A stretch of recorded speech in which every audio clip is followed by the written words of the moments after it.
Welcome! It's the AlphaOmegaSin Q&A Response Edition!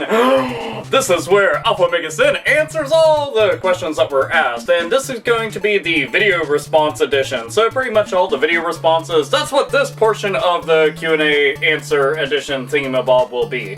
So yeah, now then, you ask questions via video through the YouTubes, and now I'm going to answer them all. So instead of me just jabbering on right now with the introduction, why don't we just go straight into the questions? And a 1, and a 2, and a BAM! Congrats on the 80k, man. Well deserved. Love all the fucking videos, every single one of them. 2 questions. Question 1. If you could have anyone in Brutal Legend 2, if they were to make one, who would it be and why? Personally, Chuck Schuldiner and the mighty George Fisher would be on the top of my list. I'm guessing they will be on yours too. Secondly, if you had any tips for anyone who wants to start a video, whether they have long hair or not, a beard or not, we're not discriminating here, what would they be and why? You know, specifically if it was about games, doing reviews and stuff like that. Any tips, advice you would give anyone? Hails to you, Mr. Butcher! And good questions, by the way. Brutal Legend. Oh, how I heart the ever-living shit out of it. And also heard news that there is a slight little minor chance that they could in fact work on a sequel, since, well, the people at Double Fine have expressed a lot of interest in it because the game does have a cult following. So I'm hoping so. Fingers crossed and all other good shit. Now, as for characters, well, people, bands and musicians, singers, and all the other shit of who I'd want to have show up within the game, that's a long list. A lot of times I'd want them to show up in mass, like, as the entire band, because I hate to just be like, oh, just one individual, because, you know, you need an entire band to have, like, one cohesive sound and whatnot. But if I had to pick just general individuals, some people that I feel that reflect not only just metal as the genre, but help define it in general. Some of the most obvious ones, unfortunately, would be kind of difficult to approach because they're unfortunately dead, but regardless, having them show up in any kind of way would be absolutely amazing. The first of which you had already said, you know, the man from death itself, Chuck Schuldiner. Oh my god, it would be fucking amazing. Considering the fact that Death is one of my favorite bands of all time, and I feel that he's one of the most amazing guitarists I've ever heard. Yeah, he's definitely somebody that I would like to see put on there, like, hands down. Naturally, Dio, because I'm sorry, but the motherfucker was in, you know, Dio, duh. Black Sabbath, fucking Rainbow, and he's Dio. You know, he's the man. As far as singers go, he's the man. He's pretty much done it all. A lot of people always take note of the necklace. Naturally, Dimebag Darrell, one of my personal favorite guitarists of all time, because Pantera was one of the first bands that I was ever genuinely into and helped me get into metal. And yeah, he's a very, very nice person. Unfortunately, just like Chuck, was taken from us way too early in his life. Beyond that, I think that I'd toss that King Diamond in addition, just because King Diamond's unique as shit, and, you know, the stuff they did with King Diamond and Merciful Fate and whatnot, it's kind of hard to ignore. He's a badass motherfucker, and, you know, he has a distinctive look and stuff, which would also really help, you know, just have him in there. But those are people that I would like to see show up in it. I mean, there's a vast collection, a vast sea of individuals I think are most definitely noteworthy enough to show up in it, even if they're just going to have, like, a very minimal role. But I think that those people should have at least, like, substantially high roles within the world of Brutal Legend if they plan on expanding it more. Now for question numero dos. Number 2. As for, like, what you should do when it comes to, like, making a channel, or, like, if you're, like, an aspiring YouTuber or something like that, to be honest, there isn't, like, a right answer. There isn't, like, any one right answer for that question. You know, there isn't, like, a guideline or a rule book of how-tos to go and make it in YouTube and all the other shit on the internet. No, there isn't a fucking right way. I can go and tell you some things that I've always followed me myself. One, be passionate about what you're making videos on. no matter what topic it is that you're going to create, whether you're writing scripts and you have like an entire cast and crew and you're fucking doing editing and you're creating something like fucking movies, like short stories, like a TV show, a fucking comedy horror, you know, whether it's video game related, whether it's music related with you and an entire band going and fucking jamming out or some shit, whether you're going and creating like some kind of sports commentary, like, there's so many things that any one individual can go and make, but the one thing that everybody should be concerned with right from the get-go is being passionate about what they're working on.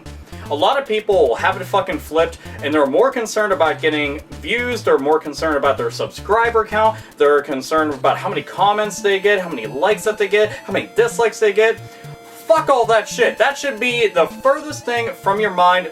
Be concerned about what you're making content about, because here's the fact of the matter, is that if you're genuinely passionate about it and you work really fucking hard at it and you make stuff that's genuinely entertaining, informative, or just interesting in general, and you're consistent about uploading the stuff and putting it out there and getting the word out, then subscribers will come with that and people will spread the word around for you.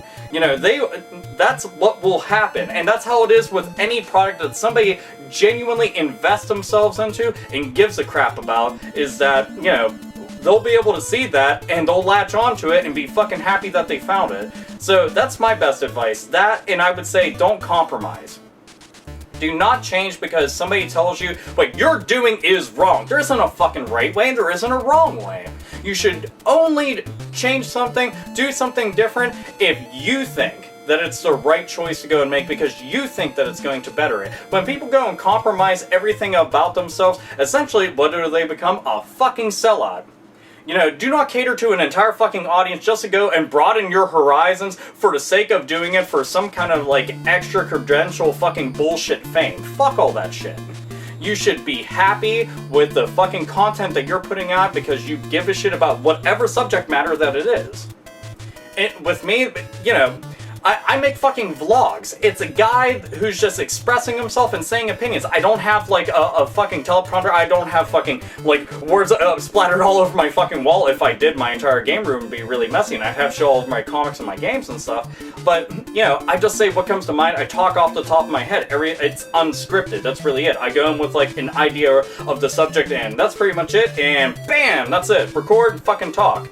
But, you know, I've had tons of people ever since I started channel, do it this way, do it this way. You shouldn't say it like that. Why do you do it this way? You should edit this way. You shouldn't say things like this. And the way that you do this, you should change it like this, and you should be like this person, and this person's really famous. You should be like them, and if you do it this way, then you could actually, I did not give a shit. I even had people that I knew personally who were like, I really don't like the way that you do da-da-da-da-da. And the fact was, I didn't give a shit. And I was like, no, I'm fine with the way that I'm doing, and if I want to change it, then I will.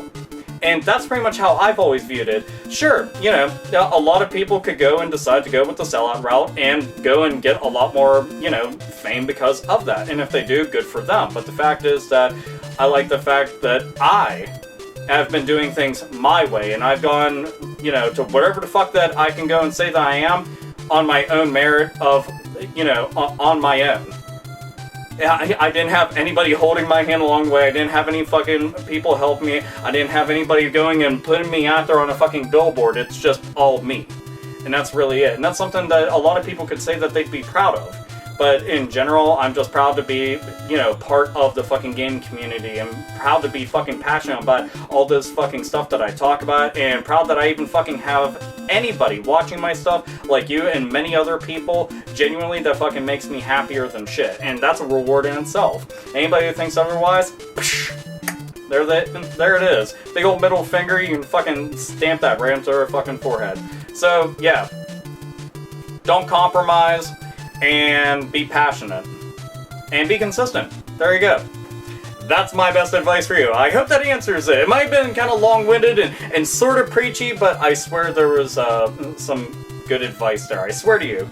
So yeah, I hope that it helped. And to anybody that's watching this, I hope that it may have helped you. And if it didn't, then I have no fucking clue what to tell you. I'm sorry. Please don't hit me, don't hit me.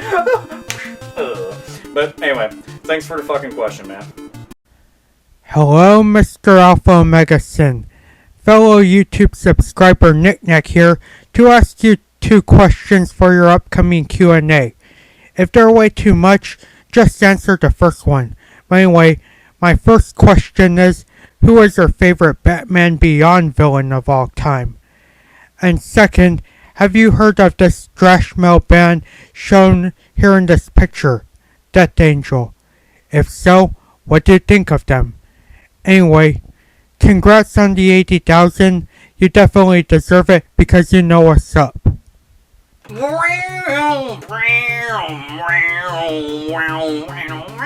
Oh man, Batman Beyond.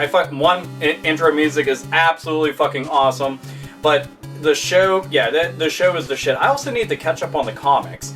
I'm so fucking behind on them, it just makes me extremely sad, but I'm happy that it's on Netflix right now, so fuck yeah to that. And if anybody has Netflix and you haven't noticed, Batman Beyond's on there. Come watch it! It's fucking amazing. But let's see, favorite villain? That is a super good question. I would have to say it's a toss-up between two of the villains. I'm leaning more towards one, but it's kind of a hard choice because I like them both a lot. But Ink and Blight. Both characters are extremely kick-ass and have showed up, throughout the entire series multiple times. It always made me really happy. One, I like Ink because she's a female villain. I always thought that was one of the strongest suits of Batman, was that, one, his rogues gallery is, unparalleled. Nobody can fuck with it at all. I mean, Spider-Man has, a really kick-ass fucking villain list. Whenever you see his villain list, it's oh, that's pretty fucking awesome. And X-Men, naturally, another really awesome list of villains. But Batman, no. Batman has, the rogues gallery you cannot fuck with whatsoever. But, whenever they made Batman Beyond, I was how are you going to top that?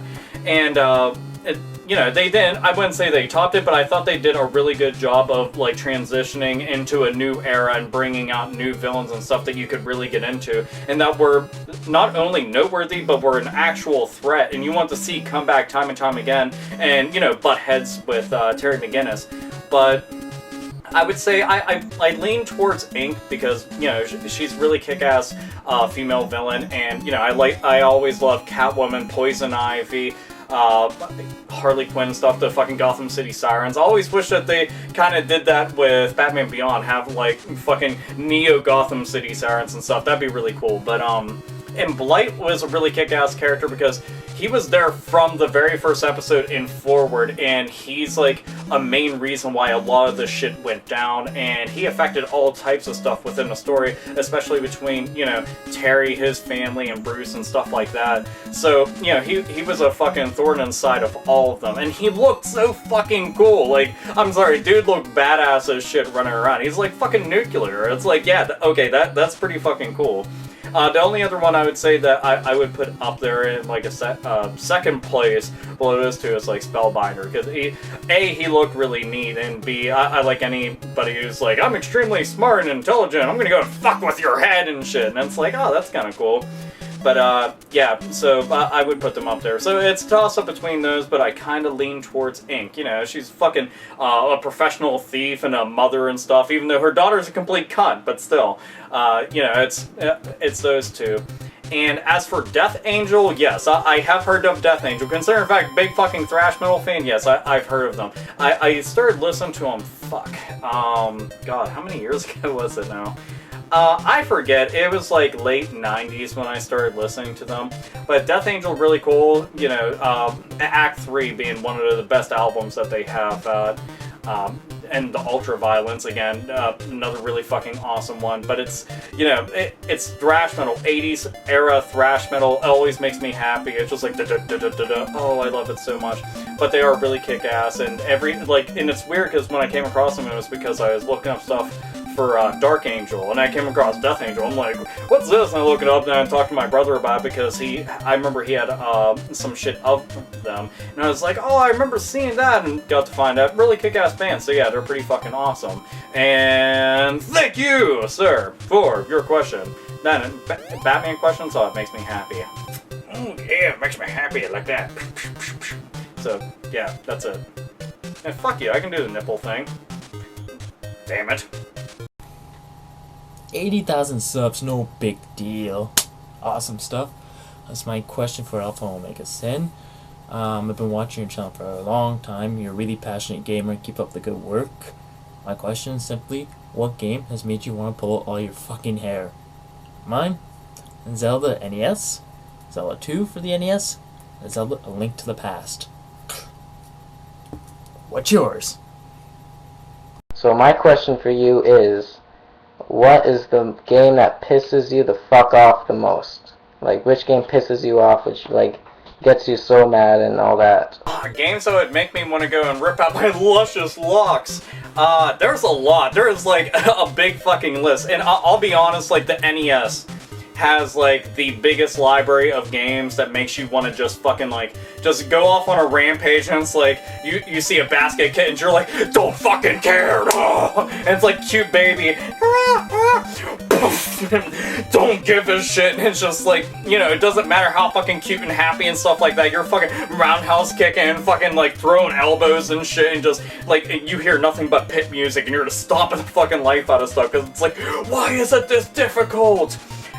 Games that made me angry. It's not like there's any one single game that I can say, this is the game that made me the angriest, because there's been tons of them over the course of time.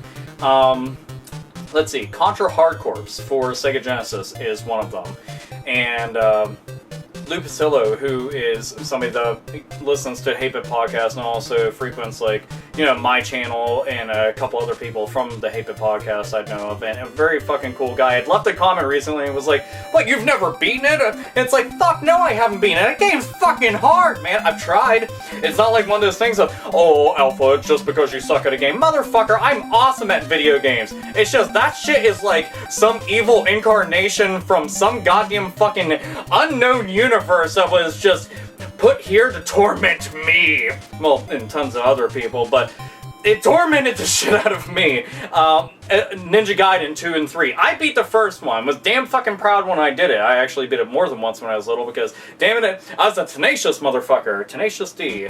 Fucking, I was doing cock push-ups at that age, apparently. I was just like, I'm a bad motherfucker. But I didn't do enough to beat 2 and 3, and I tried. I tried so fucking hard.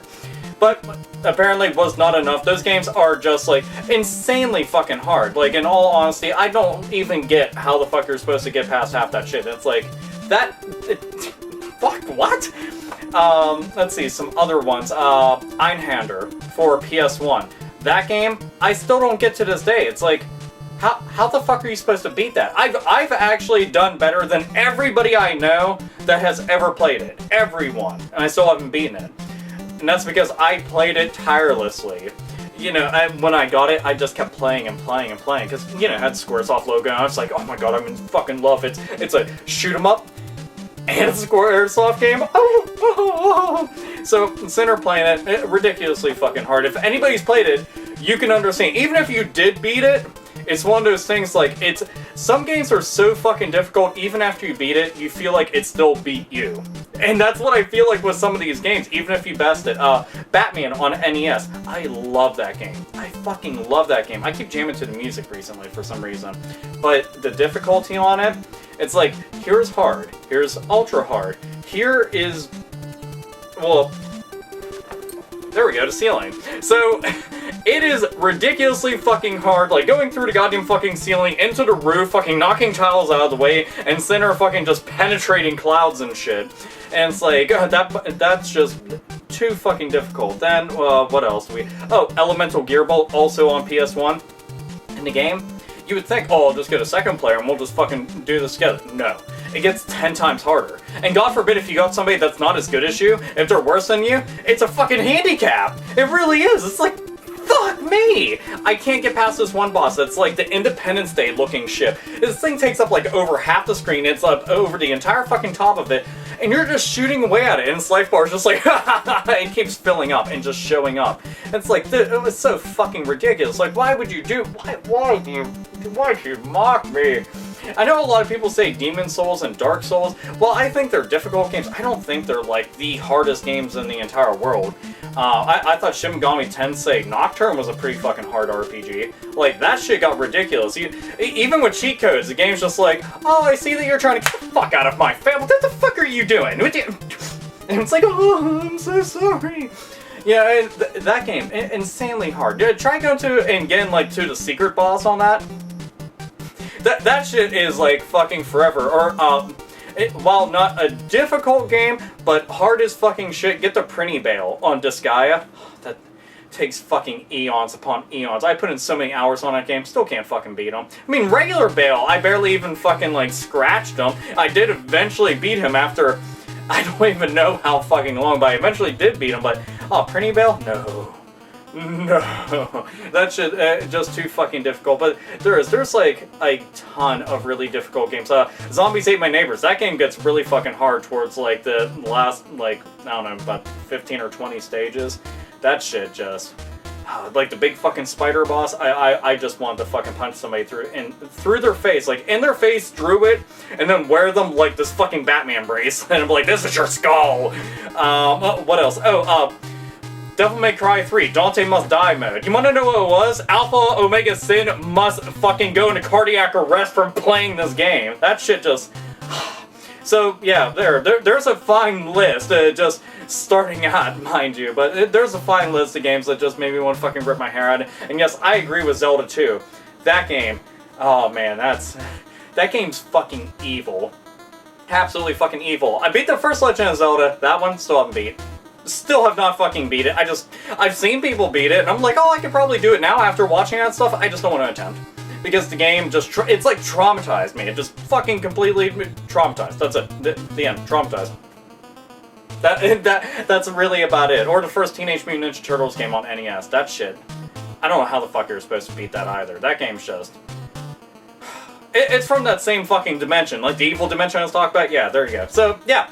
There's a bunch of random ass games that make me fucking angry and shit. So, I hope that list was helpful. And to anybody out there that's like, I'm looking for a challenge, then play something on that fucking list and be proud if you beat any of those games, because they're fucking hard. So, anyway, yeah. There you go.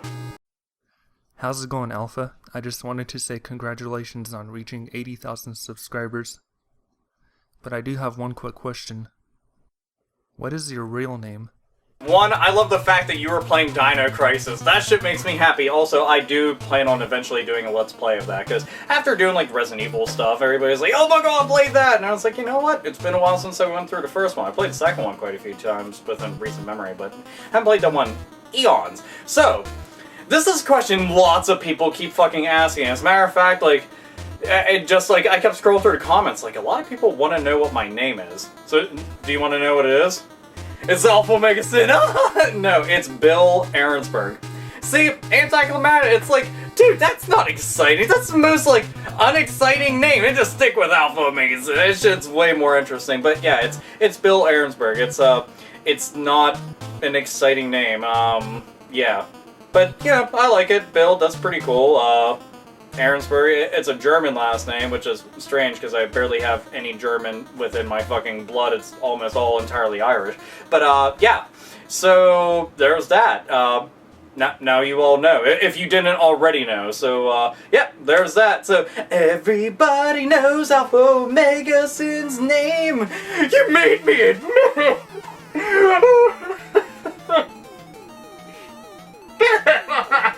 I want to say my real name.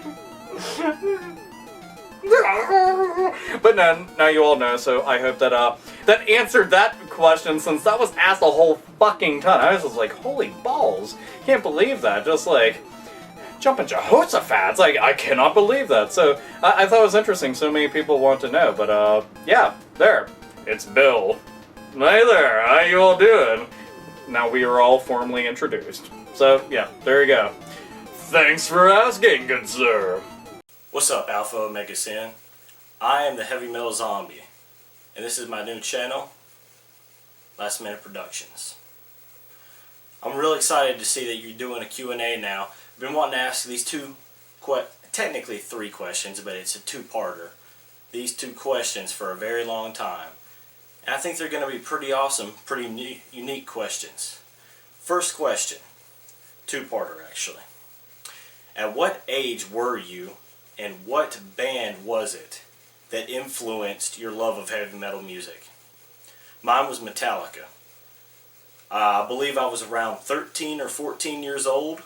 Actually, I was 11 because it was when Mission Impossible 2 came out, and they did one of the theme songs for that movie called I Disappear on the soundtrack, and that's what hooked me for life. So I'm curious, what's your story? Again, the age and what band. If you want to get real specific, what song was it that actually hooked you into thrash metal or heavy metal in general? It's up to you. Next question. And this one you'll really appreciate. If you were in one comic book universe, just one, what would your character name be? If it's a superhero realm, what would your power be? And what influence on the world would you have? I know you've thought of this. I know you have. So, what's it gonna be? I'm curious. Would you be in The Walking Dead? Be pretty awesome. Would you be in Batman? That would be even more awesome. Curious to know. I'm sure all of us are. Until next time, thanks for doing the Q&A, dude. It's been a pleasure following you for so many years. Looking forward to another one. Peace. Salutations, Heavy Metal Zombie! It's been quite a while, but I am glad that you submitted a question, so now we get to go and talk back and forth via YouTube and videos and shit like that. Now, your first question, how old was I and what band was it that got me into metal? That would actually be around the age of 14 to 15, somewhere around there, and the band was Pantera. I grew up around metal. My sister liked hair metal and heavy metal. My mom, she liked classic rock. My brother, he liked all the really fucking heavy shit. He also played in a death metal band, so that kind of helped. Well, death slash, like, old school black metal.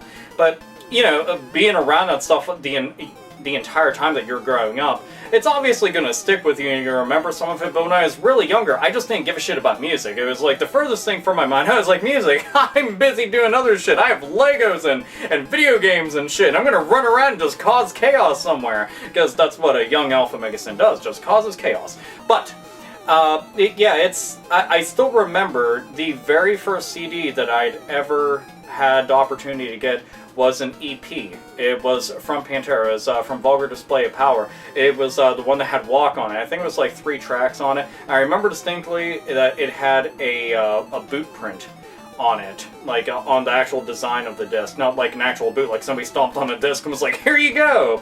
But I remember I had even gotten like a portable CD player, like some cheapo shit. And I listened to that. I had the songs fucking memorized. They were like some of the very first songs I ever memorized. And from that point forward, then I started listening to a lot of other shit. And like, you know, branching out on my own and finding music on my own. Not just shit that was like brought to me or stuff that I heard, you know, while I was in the house. I started looking up stuff on my own. Then eventually going to my own shows and stuff. But that's pretty much what influenced me, and still always wearing that. So yeah, fuck yeah to Pantera and Dimebag. Still miss ya. Now the second one was a very interesting question. If I was in a superhero world, what world would I be in? What powers would I have? And what kind of influence would I have?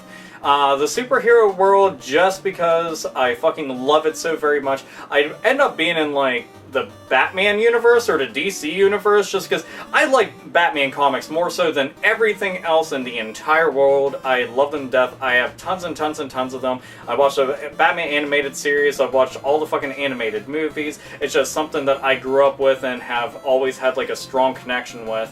You know, it's just something I like a whole lot. As for like influence, I'd say I'd end up being like an anti-hero or maybe a villain, somewhere around there, just because I always found Batman's villains to be extremely interesting. But I look at certain characters, you know, like Catwoman, she straddles that line, provocative, she straddles that line of being a good guy and a bad guy. And I always thought that was interesting. Then you look at somebody like Red Hood. You know, Red Hood obviously was the second Robin, then fucking got killed, came back to life, and basically kind of lost his mind, decided to go and take justice into his own hands. So he's pretty cool, and except for he's not like that nowadays. Now he's just like a straight up good guy. But for a while, he was just like a villain esque. So I always like anti-heroes just because they're very well-rounded, and they have a lot more layers to them, not just, I'm evil, I kill people. Why? Fuck it, why not? I mean, look, you have a pulse. There we go, not anymore. Now you have a bunch of lead in your face. That's... Oh man, I had to start shooting smiley faces of bullet holes into people. Be like my calling card. I'm gonna have to always bring like extra fucking clips of ammo, but whatever. But let's see. Now, as for powers, that one's interesting because it's like there's so many damn things that I always thought of, but I always like people that had like psychic abilities. Or like telekinesis type shit. Like anybody that could do stuff with their mind, I always thought was pretty cool. But at the same point, it always ends up getting like real fucking overpowered. So it makes me kind of curious, like how far I'd want to go with something like that. But I like gimmicky villains, like somebody that has a gimmick but makes it work. That kind of shit's always cool. Like okay, Two-Face, it's always with his coin, and it always has to be like heads or tails. That's how he's going to go and make his decision and whatnot. Whether it's heads or whether it's tails doesn't really fucking matter because he just listens to that coin, all decisions that it has in it. And Joker, he does shit because it's funny. And his fucking like mentality is absolutely fucking warped and crazy, but that's what's kind of cool about it is it's a gimmick, but they start just peeling away sections of that gimmick, and you start getting deeper and deeper into the character, and I just think that's really cool. You don't just fight for justice, and you don't just reign tyranny somewhere. You're an interesting character that, can stand the test of time. So, yeah, I would want to try to apply something like that to my character. And as for name, it'd be AlphaOmegaSin. It's the name to have. That's what I'd have to always go with. So yeah, I hope those answer your questions! I'm champ, oh yeah, heavyweight champ of the world! Oh! Suddenly he's a boxer. Why? Who fucking cares? Anyway, thanks for fucking asking a question again, man. So yeah, that made me happy. See, thumbs up. Yeah. AlphaOmegaSin, congratulations on reaching 80,000 subscribers. I love your channel. Keep doing what you're doing, man. Now on to some questions. Have you considered doing some pay-per-view wrestling reviews for whether it be WWE or TNA wrestling? And that's it. Love and respect all the way from Kuwait. Horns up, game the fuck on. Hot diggity damn, all the way from Kuwait? Well, here's a fucking digital horns back to you, my friend, and good sir. Also, I wanted to go and throw out, I saw the CM Punk shirt, thumbs up for that, and the fact that you had Meryl and Solid Snake in the background inside that little showcase with all the other figures and statues and stuff, those were fucking awesome looking. I'd never seen those ones before. I know that they're not the McFarlane ones, they're too big to be that, but yeah, it looked pretty fucking awesome. Now, as for wrestling pay-per-views, I have thought about it. As a matter of fact, like, whenever I announced the Q&A, I had mentioned, about wrestling, and a lot of people had given me some feedback about that, what they thought about the prospect of me, like, talking about wrestling and stuff. And I came to the conclusion that if I am going to end up doing it, I'm going to end up making a separate channel, like, about metal and wrestling and stuff. Kind of like this channel is about video games and comics, and I dabble in anime every so often. So, each will have its own theme to it, and it won't clog up everybody's feet, so there, nobody can really be mad about that. But I also thought it'd be kind of cool to do this channel with my brother, which I talked to him about it a bunch, because me and him watch wrestling, and we go to all the shows together, because it's something both of us grew up with. And it'd just be kind of cool, because we have differing opinions about it, so it'd be kind of cool to go and review, like, episodes of Raw, or Impact, or Ring of Honor, since those are the only 3 shows I really watch. But, and if we got the pay-per-views, depending on the card, that's what really depends on if I would ever review a pay-per-view, depends on if the matches are decent, because I'm not going to fucking pay for a pay-per-view, and its card is weak as all shit, because that's fucking pointless. They're, like, they throw together, like, last-minute shit. They're like, so-and-so, fight together even though you guys fucking suck in the ring together because you have no fucking chemistry. Yeah, let's do that. That's fucking awesome. You gotta love fucking good booking like that. But, yeah, again, it's something I've had interest in. I'm still just trying to figure out certain things about it. Like, can I use footage from the shows? Like, if I put, like, a little box right here of, like, the wrestling footage while we're talking about it. Not necessarily with the audio or anything, but, you know, just to have it there, and so you have a visualization of what the fuck we're talking about and stuff, instead of it just being two motherfuckers, you know, sitting down in the room of metal, the jam room, basically, where all the fucking instruments are at, because that's where I thought it'd be cool to record at. But, you know, to go and sit down and talk about it and not see anything to accompany what we're talking about. So I'm still trying to figure out all that stuff, so it's a work in progress right now, put it that way. So yeah, and again, man, thank you a whole bunch for fucking asking that question. It was very, very awesome. And we'll be seeing CM Punk probably sometime around SummerSlam, so fuck yeah to that. Best in the world! Oh, yeah! Hi Alpha, congratulations on 80,000 subscribers, that's awesome. Big fan of your videos. I think the video that got me subscribed to you was your Final Fantasy VII Remake rant, because big Final Fantasy fan. But yeah, anyway, my questions are, I've got two, if that's cool. I hope so. First question is, if you could live in a video game world or a comic book world and just like have it be your life, like you're living it, if that makes sense, what would it be? And what is your favorite video game related movie? Like Resident Evil movies, the Doom. I know most of them are awful, but what is your favorite one? Thanks. Well, thank you for the congratulations, and yes, the Final Fantasy VII Remake video, that one is very special to me because I've been dying for that shit for how many fucking years, especially since that E3 cock tease, or was it Tokyo Game? I fucking forget, but yeah, the big time fucking Final Fantasy VII cock tease, I was just like, you son of a bitches, I can't believe you did that. Shame on you. But, let's see. So the first question: what video game or comic book world would I live in if I had a choice? I'm actually going to go with two video game worlds, just because. And if I could combine them together, holy fuck, I would in a heartbeat. So if it was one of those things like you die and you have the choice, you can go to heaven, hell, Valhalla, or you can go to purgatory. It's like, you want to know where I want to go? I want to go to the combination of Pokemon and Brutal Legend. Smash those bitches together and send me fucking packing. If that's the case, I will fucking go and overdose right now and go immediately. And if there's anybody who's like-minded like me that I love a whole bunch, I'm like, hey, come take a trip with me. It's like a big fucking team suicide, because we're gonna go to a way cooler place than this, because frankly, this place fucking sucks. But no, in all seriousness, that would be really cool. Just the idea of going around being a Pokemon trainer in a heavy metal world, or like heavy metal themed Pokemon, or the fact that I could actually hear a bunch of Pokemon songs, but all metalized, like the fucking battle music when you face against Red in Pokemon Silver and Gold.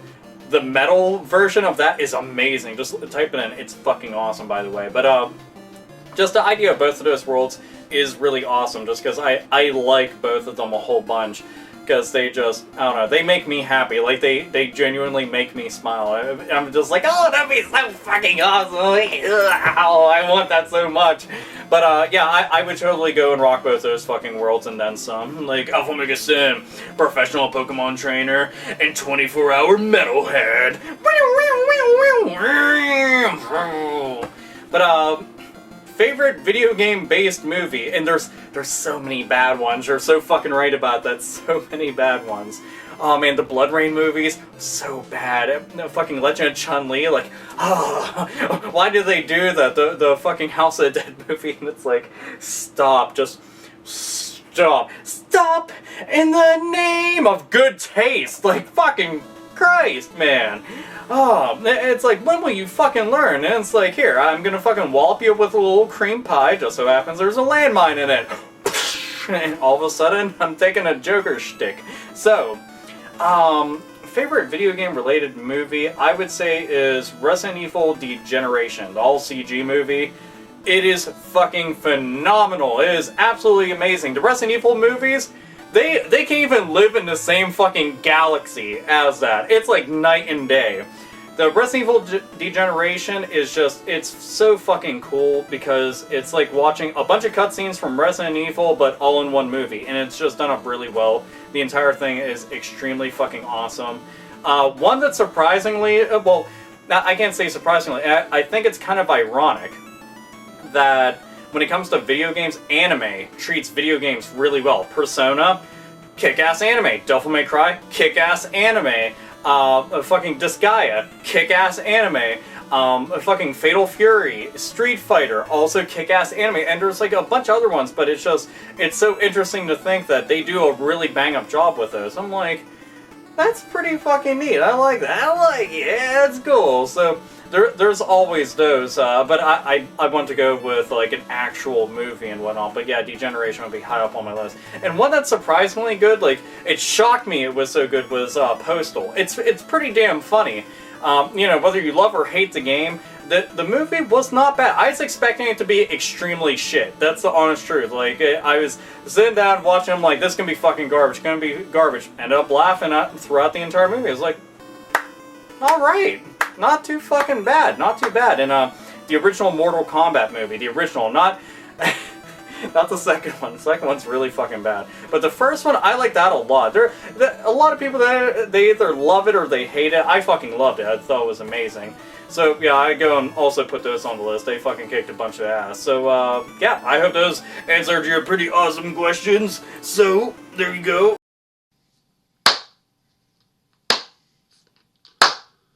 Hello, AlphaOmegaSin. This is DKS3A. Congratulations to making it to 80,000 subscribers. That is fucking badass for somebody who really deserves it. Been following you for a long time. But anyway, my question to you for your 80,000 subscriber Q&A special is, what is some of your favorite NES games? NES is probably one of my favorite consoles besides maybe Super Nintendo and the PlayStation. Cause I grew up in the NES era. It's one of the first systems I ever had, you know.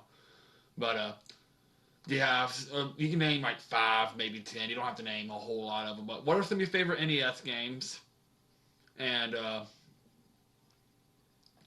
well, yeah, some of your favorite Nintendo Entertainment NES games. That's basically all I gotta say. Again, I'll just say congratulations to making it to 80,000 subscribers. Here's to 20,000 more. Maybe you can make it to 6 fucking figures.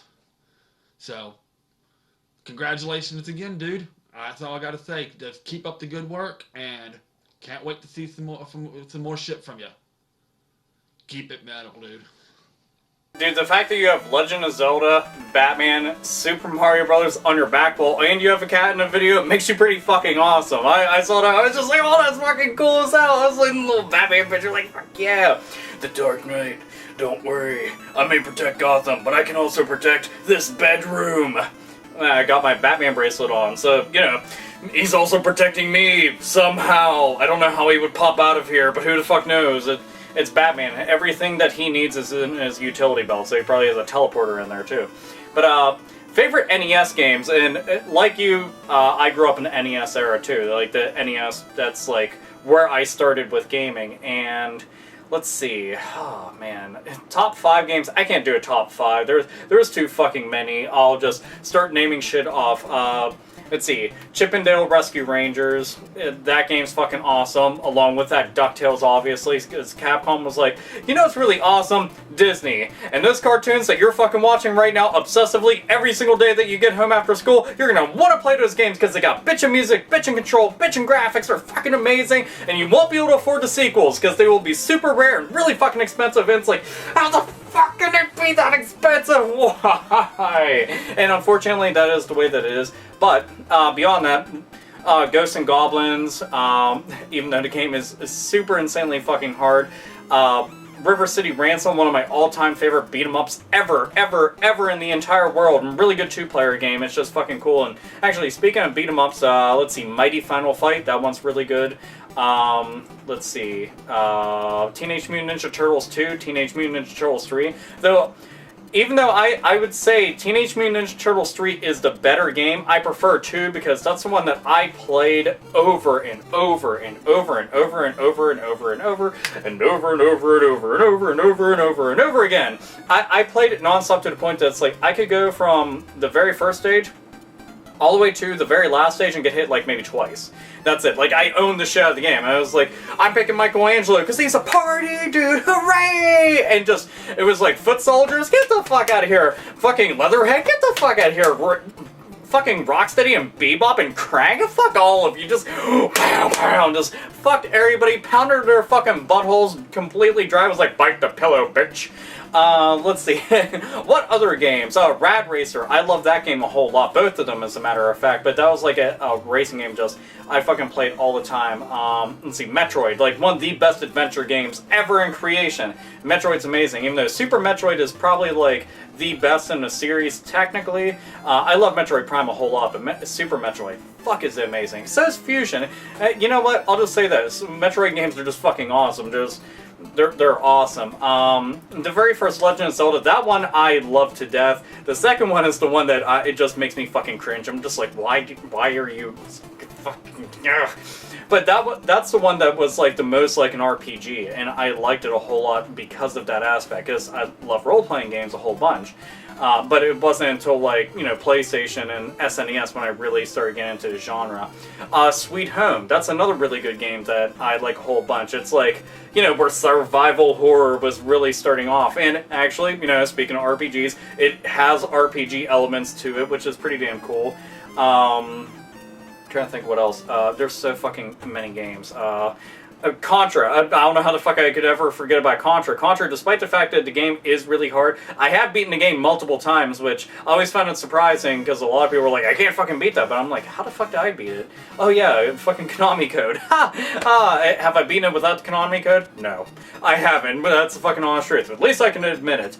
Batman for the NES, that one's really good. That's kind of hard to ever say anything bad about it, other than the fact that the game is impossibly difficult, but that seems to be like a running trend with like all of the NES games. Like, why are they so fucking hard? But it's mostly because they're like short games, so they were like, hey, ramp up the difficulty, that'll lengthen the game somehow.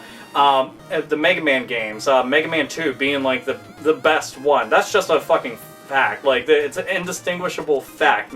Mega Man 2 did the most for the entire fucking, like, mainstay series. I also fancy Mega Man 4 quite a bit, but that's mostly because of some of the bosses and level designs and stuff. But, yeah, that's like, a whole ton of NES games I love a whole bunch. I mean, there's tons and tons of other ones, obviously, like Super Mario Bros. 3, all the Super Mario Bros. Games, including the official Super Mario Bros. 2, the Japanese one. We didn't get until All-Stars, but still. Yeah, there's so fucking many of them. I love to death, and it's a fantastic system and like one of the best. Like, you know, it has an unparalleled library, and it's one of the reasons why gaming is what it is today. So fuck yeah to that, and I hope that you like the list because, well, yeah, you asked for it. Anyway, thanks a whole bunch, man, for asking that, and yeah, you have an awesome cat. High five, because I have an awesome cat too. You don't have to actually high five me, but still, yeah, that'd be cool. Yay! 80,000. 80,000, man. Oh, God. I just want to say congratulations to AlphaOmegaSin for reaching 80,000 subscribers on the tube. That's all I really have to say about it, man. So, figuring with another milestone like this, it's time for another Q&A session. So, here's mine. If there was any Super Nintendo game out there that you really want to get your hands on, what would it be? And I know you've already got a copy of Earthbound, you lucky motherfucker, you. But yeah, if there was any Super Nintendo game out there, you know, whether it be a game that was made back in the day, like, say, Mega Man X3, for example, you know, or even reproduction SNES games, like, say, Treasure of Rudrus, or Second Densetsu 3, or Terranigma, or even Final Fantasy V. You know what? You know, better yet, let me rephrase that question. If there was any SNES games that you really want to get your hands on, what would they be? I know you got a couple on your mind right now. I'm just really interested as to what are the SNES games you really want to get a hold of. But yeah, again, congrats on the 80,000 subs. And I know somebody's gonna come in and ask me, "Well, dude, you was in a tank top a while ago. Why are you in a full-blown t-shirt right now?" It was hot outside, and I just had the fan on a while ago. I was just cooling off, so I'm already chilled right now. And I'm just sitting back and relaxing as usual. But again, Alpha, congrats on the 80,000 subs. Just keep doing what you do. Just making a lot of us happy. You know, well informed. Just keep the rage going and game the fuck on, man. The Super Nintendo has so many goddamn games on it that I would love to have. Because I don't have like a massive Super Nintendo library. Like I used to way back in the day. Then I had sold all that stuff over time to go and get PlayStation games and was selling those. And then eventually I had to go back and go and rebuy all my fucking stuff. But there are certain games that I would love to have, especially like if I could have them complete. One of which is Breath of Fire 2. One of the best RPGs on the system, like hands down, no questions asked. Breath of Fire 2 would be amazing. It's my second favorite Breath of Fire game next to Breath of Fire 3 on PS1, and it's also on PSP, but Breath of Fire 2 would be really fucking kick-ass. I like that a lot. I love the first one, but the second one is just, it's pretty much the tits. It's like, it's fucking amazing stuff. As for like, you know, other games, Teenage Mutant Ninja Turtles 4 would be cool, because I don't own that. I haven't owned that since like fucking grade school. That was the last time like I can actually remember having it, and the first time I got to play it was at school. I got to play it in the cafeteria and was like, this is amazing, it's like being at the arcade! And it is a really good game. Like, it's one of the finest beat-em-ups that was ever brought to a console ever, and it always made me curious why the fuck they didn't bring some other beat-em-ups that were in the arcades like The Simpsons or fucking X-Men one to Super Nintendo, because it was pretty obvious that they could faithfully, you know, make the fucking translation over to it, but they just didn't for whatever fucking reason. Numbnuts. Numbskulls and fucking idiots. But let's see, what else? Star Fox 2, that would be really cool. Like, I've seen reproduction carts of it, but I don't actually have one. I mean, I played the ROM of it and stuff, but it's a really good game. Like, really good. And I'm a big fan of Star Fox games, so it'd be kind of cool to have something like that. It's just a damn shame, like, Nintendo doesn't make, like, an official virtual console release of that. That'd be fucking smart. They want to go and get, like, you know, sales going. They put Star Fox on the 3DS. Why not just go and make that happen? That'd be kind of neat. Or just put on the virtual console, 3DS, some shit like that. Just put it on the eShop, make it available to people. As for like other games I would like to see, like, and reproduction card form, but like with a complete box and manual and stuff like that would be so fucking cool, because they never made their way like outside of Japan, but they have been translated over time. The Tenchi Muyo RPG, which I love RPGs, but I'm a big fan of Tenchi Muyo. Like, ever since the first time I got to see it on when I was watching Cartoon Network, like way fucking back in the day, I was like, oh my god, this show's awesome. It was like one of the very first anime sets I ever bought. I bought Tenchi Universe, had the entire set, and I loved it. I've seen that one a gajillion times, like all the way through, and just very good, but I never really ever got to play the game a whole lot. I played the ROM a couple times, but never completed, but I like it enough to say I would love to have it. Other ones, I mean, Star Ocean's already been ported on the PSP and stuff, but I would love to have the SNES card of it. That would be extremely kick-ass, just because it's an extremely good game. And, you know, having, like, the physical cart of it is always a lot better than being like, oh, I have, like, little rinky-dink fucking PSP version. It's like, no, I want the real deal, I want the original, and shit like that. Some other ones, Detective Club, which is like a little point-and-click adventure type game, kind of like Snatcher and stuff. Those I would really like. The NES and SNES, if that was even possible. But I played the SNES version before I ever played anything else, and I liked it a whole lot. I was just thankful I ever came across like the English ROM of it. I was like, dude, this is fucking awesome. And I guess I'll go and like end it by saying Shin Megami Tensei 1 and 2. Oh my god, that'd be fucking awesome. Like, that'd be so incredibly kick-ass. Like, I've seen gameplay footage of them, never played either of them, but considering I'm a big, long-term fan of it ever since I played Persona 2 on PS1, that's when I really got into it, and from that point forward, it was like, anytime that I saw something related to it, I was like, oh dude, I have to fucking have that, you know, like right now I'm playing through Soul Hackers on a 3DS, and it's like, fucking right, dude, oh man, it'd be so awesome to have those. I'm hoping one day to decide to just like port the entire collection, especially since they're coming out with Shin Megami Tensei 4, so it's like, hey, what about those other three? Bring those up, that'd be fucking awesome. So, who knows, maybe one day, but that would be my list of SNES games. That'd be nice. I'd like a lot of other stuff boxed, like Super Mario RPG, that'd be awesome to have complete, or Earthbound, which is, I know getting Super Mario RPG or Earthbound complete in the fucking box, or Chrono Trigger. I know all that shit's like fucking impossible, but, you know, a guy can dream. It'd be nice to have them, but yeah. So, those are some of my games. I hope that you dig that list. Dig it. I have no fucking clue. Can you dig it, sucker?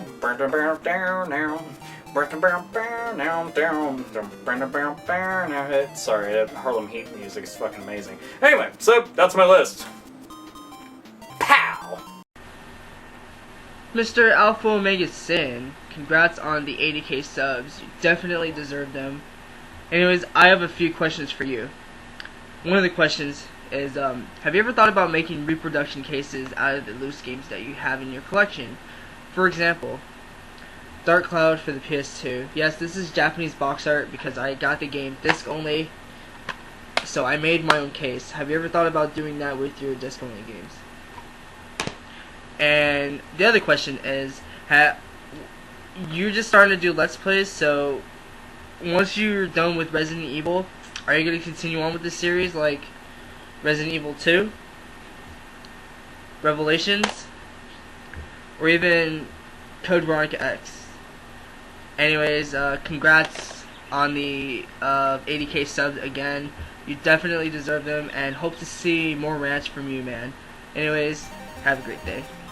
Have I ever wanted to go and make my own custom cases for games? Well, it just so happens, I have done that very thing for Game Boy Advance, because, you know, you get loose Game Boy Advance cartridges, and it's like, what the fuck are you gonna do? Have a bag of them? Which I did. I had a bag of them. That's how I was keeping them. I didn't have the container anymore because I lost it over time, so I just kind of put them in a bag whenever I moved, and that's what they've been sitting inside of. But then I started making these, which is very awesome. Like, I got the Legend of Zelda Minish Cap, Metal Slug Advance. Ah, yes. Tales of Fantasia. Really good Super Nintendo game. Eventually made its way to the Game Boy Advance. Mario and Luigi Superstar Saga. Mega Man and Bass. Absolutely fucking very, very kick-ass game if nobody's ever played it. Pokemon, Pokemon Mystery Dungeon Red Rescue Team. Holy shit, that's a lot of words. Pokemon Sapphire. Yoshi's Island Super Mario Advance 3. With the fucking screaming baby Mario that you're just like, I just want to fucking leave you there! But I've made those. There's only been like a couple times where I've ever wanted to make custom cases for something, because typically when I go and get a game, I don't want to get just a disc, like, ever. I want the case and I want the manual and stuff like that. I like having all my stuff complete. That's just like, you know, when I get my stuff, that's how I prefer it. Like, pristine condition, everything's very well taken care of. I take very good care of all of my stuff, because it's like, work hard for your fucking money 40 hours a week. You might as well fucking take good care of all the stuff you own. And so that's typically how I try to go and get a hold of my stuff. But, you know, there's a few times, like, for instance, Wild Arms 5 on PS2. I'm looking back there and I'm like, oh yeah, I forgot I moved my PS2 games. They're not behind me anymore. Wild Arms 5 is one of those games that if you look at the artwork for it, it has a wraparound cover, and on the spine of it doesn't actually list what the game is. So that's one of those games I'd actually want to make a custom cover for. And what's another one? Virtua Fighter 4 Evolution, because that one is only a greatest hits game. Like, only a greatest hits. And it's kind of weird, and it's like, oh fuck, I don't want that red bullshit there, get rid of it! Ah! So those are just like random examples of stuff that I'd want to see done up just that way. But yeah, for the most part, the Game Boy Advance ones are the only ones I've done. And as for the Resident Evil Let's Plays, yes, I am going to fucking continue. As a matter of fact, because lots of people gave me a lot of good feedback. They're like, dude, that shit was fucking awesome! Which I was really grateful to even hear anybody like exclaiming like any kind of excitement or joy over the video and saying they really liked it. That and the Sonic All-Star Racing Transformer. I'm like, awesome, thank you! You know, and seeing that, and I'd quit like halfway through the game just because I was like, okay, I'll only play up to this point because my throat was like absolutely fucking dying, and I didn't think anybody'd want to sit there the entire time and watch it, but everybody kept on saying, play the other half of the game, continue it, so I will continue the remaining half of the game and complete it, and I'll continue like, you know, I'll probably start up Resident Evil 2 or maybe Resident Evil 3 Dino Crisis, which I had mentioned previously. But yeah, I'd like to go and do that stuff. I have a long list of stuff that I'd like to go and play through. So it's all going to be happening pretty damn soon, as a matter of fact, after I get this and a couple other videos out of the way. Like my 400th video, I want to go and do that some point soon. Going over the new Game Room Tour video setup thingamajig. So anyway, thanks for fucking asking that and even being into the Resident Evil video. That's pretty fucking awesome of you. Ha! Cha-cha-cha!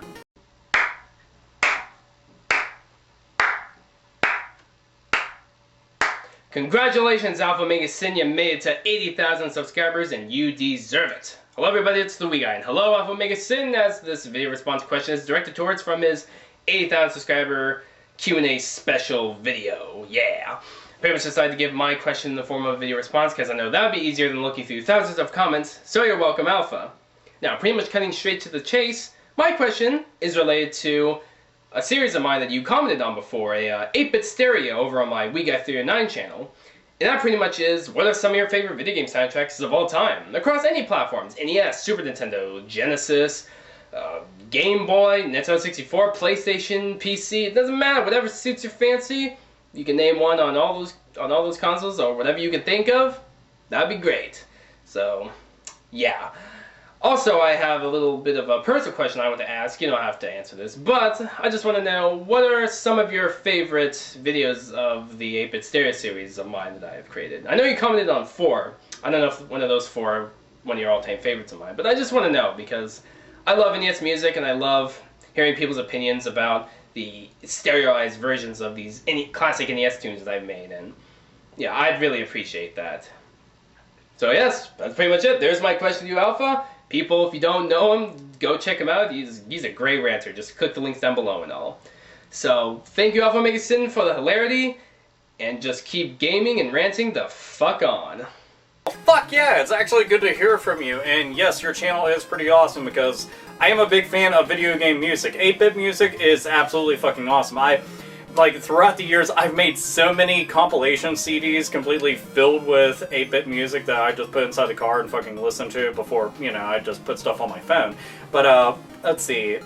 The favorite soundtracks I would have to say, the Werewolf one, that one's really fucking cool. The Teenage Mutant Ninja Turtle ones, the Ninja Gaiden ones, all those have music that, I fucking love and then some.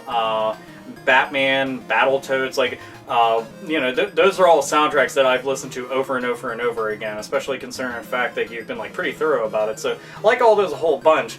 As for, favorite video game soundtracks, it's kind of easy in a lot of ways for me to go and say, but I'll say flat out, above all else, the best soundtracks in all of video games to me, Guilty Gear. Nothing fucking touches Guilty Gear music to me. Nothing. Nothing. The dude who does the music, Daisuke Ishitara, I honestly forget his last name, which I do apologize to him because dude's absolutely fucking monster at making music and drawing and stuff like that. Very multi-talented man. But he does the music in Guilty Gear and Blaze Blue, and it's all amazing. He fucking shreds, and it's all kick-ass stuff. All Guilty Gear games, fantastic music. If I had to go and say other music I liked in addition to that, Bloody Roar 2 on PS1, I like the soundtrack on that. F-Zero X for Nintendo 64, absolutely fucking bitchin' soundtrack. Let's see, Castlevania Symphony of Night, I like that soundtrack quite a bit.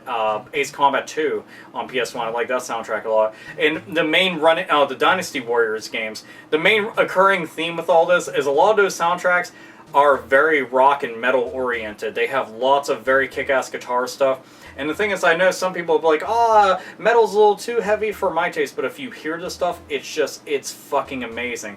No vocals in it whatsoever, it's just very fucking clean, amazing, fast, very technical, complex, and just all sounds extremely cool, and is stuff that I'll hum along with, and will have memorized. I'll sit there and fucking drum my fingers to, all the fucking, drums or the fucking, certain fucking strums of the guitar and shit. I'm just, very into it, and I like it a lot. And there's people who are like, oh, video game music, you listen to that, that's fucking weird. And it's like, how about this? Why don't you go sit on a fucking drill bit? Seriously, go get fucked. Go find a jackhammer, and why don't you fucking deep throat that? I don't want to fucking listen to your goddamn bullshit. Find a collapsing building and fucking lay under it and fucking beat your meat until that shit, bam, right down on you. Because video game music fucking kicks ass. So yeah, those soundtracks all very awesome. 8-bit music forever will always be fucking awesome. Hey man, congrats on your 80k subscribers. I just have a quick little music question about, because I know you like a lot of metal, so just wondering, I saw you wearing a Job for a Cowboy shirt, so I mean, that's like grindcore. I was wondering about your opinion on deathcore though, because a lot of metalheads kind of hate it. a lot of people kind of, it's like one of those so-so kind of things. Like, people either get it or they just don't. And I was just wondering about your opinion on it, since you do like a lot of different kinds of metal. I love it. I was just wondering what you thought.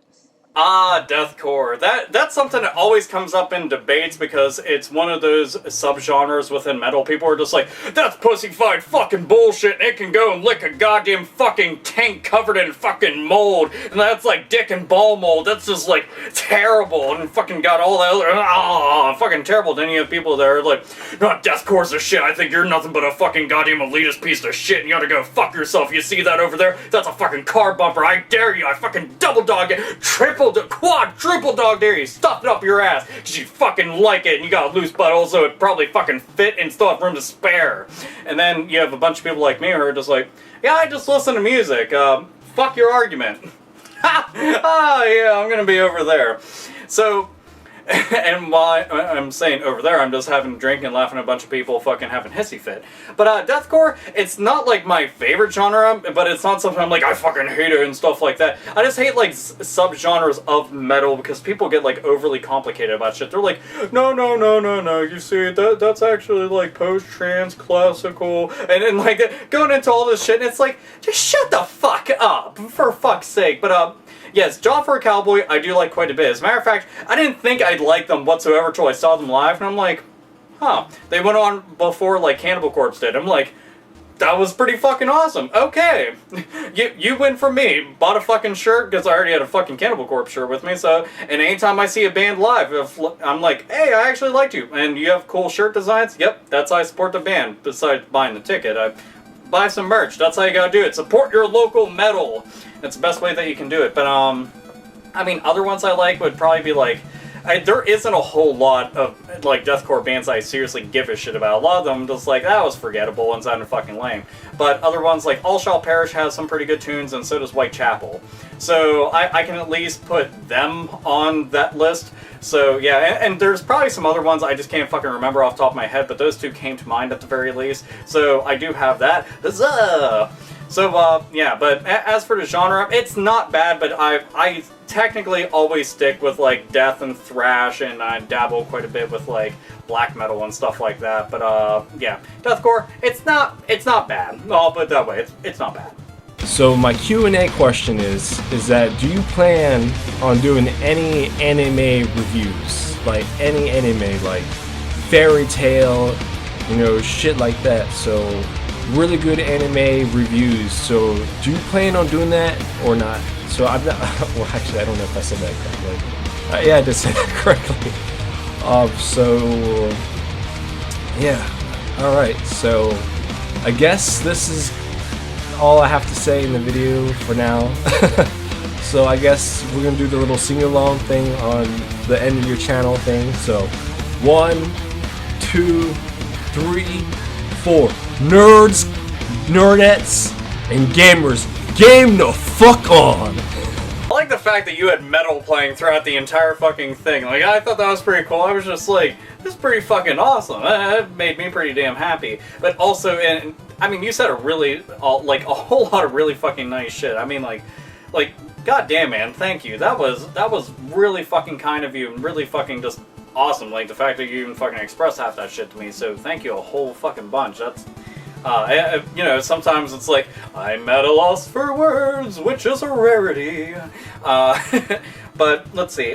But to answer your question, anime reviews I would love to do. I just never know how to go about them. Like, reviews in general, every time I start writing them, it's not, I end up just talking about what's going on in it and the shit that I like or don't like, but I don't ever critique, like, the art or, like, the writing or, like, the characters and shit like that. So I'm like, oh, and like the editing style, how do I want to go about it? Sometimes the reviews are way too long, or sometimes they're not detailed enough, or did I forget to go over certain segments of it? It's like, how the fuck do I want to do it? And after going through all that stuff, I'm just like, you know what, fuck it! But I mean, there's so many animes that I've seen and I watch, and it's like, I would love to be able to review something like that, especially like ones that nobody really knows about. It'd be kind of cool to go and talk about them. Whether it's like, you know, OVAs, full-length fucking series, super duper long-running series, or just movies. anything would be nice. You know, it was pretty much whatever the fuck I could sink my teeth into. It'd be really cool to go and talk about. But it is something I'm thinking about doing. I can't say like 100%, oh golly gee, I am going to do that, but it's something I want to do. I'm just gonna have to figure out as I go along, because there's already like a fucking ton of stuff that I do right now. Like everything video game related I try to do. It's like, okay, right now I talk about video game news. I talk about, you know, I got rant videos, I've got the video game pickups, I got video game unboxings, and then it's like, you know, going and talking about fucking comic books, and the comic book pickup videos, and then going into stuff like animes, or movies, or wrestling, and it's like, fucking crazy, but you know, I want to be able to make tons of stuff because I have a lot of interest, you know.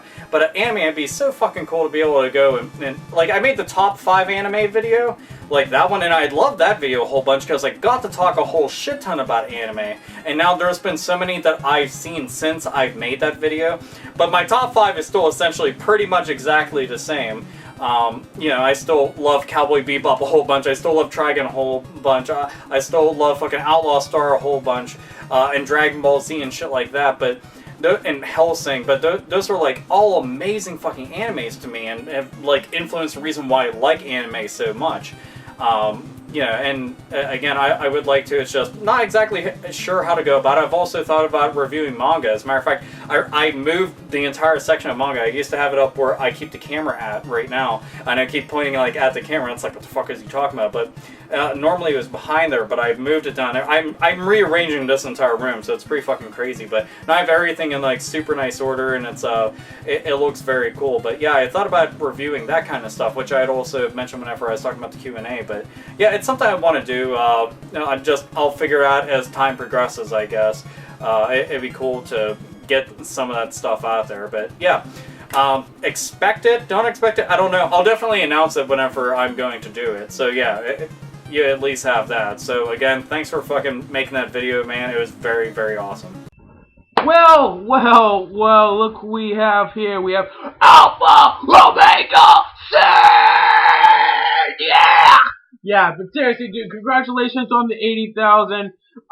Great show. I love your channel, and I really, really, really approve of your wrestling / anime / video game / whatever bullshit you have on your channel. I approve of what you want to do for your channel, and I would love to see that, which would lead me on to my Q&A, because I said you wanted to do a Q&A. Here's my Q&A for you, is what do you think of Johnny Curtis, regardless of what IWC Wrestling says, regardless of what Bleacher Report says, regardless of what WrestleZone.com says? What is your thoughts about Johnny Curtis, aka Fandango? And to go even further, do you think that he's going to have a huge future in the WWE after seeing his WrestleMania match, after seeing his even with his NXT matches and any other corporation matches that he's seen on the internet somewhere in the vast majority of YouTube? It's probably somewhere. What do you think, and do you think he has a huge future? That's my question for you, and I would love to hear your response about that. And this is not just towards everybody, not just towards you. I want to hear what everybody else has to say also. So if you're watching this, video response to AlphaOmegaSin, and you are a wrestling fan, you know, you can always answer that question also, because I want to hear your thoughts, because I feel like I'm the only person who actually hopes that Fandango does a really good job in the WWE. I actually give high hopes. And I think that he's going to go very, very, very far in the WWE. But enough of me rambling on. AlphaOmegaSin, congratulations on the 80,000 subscribers. I am definitely one of those 80,000 subscribers. And I'm going to end my video off the same way you end your video off. Nerds! Nerd it! Gamers! Game the fuck on!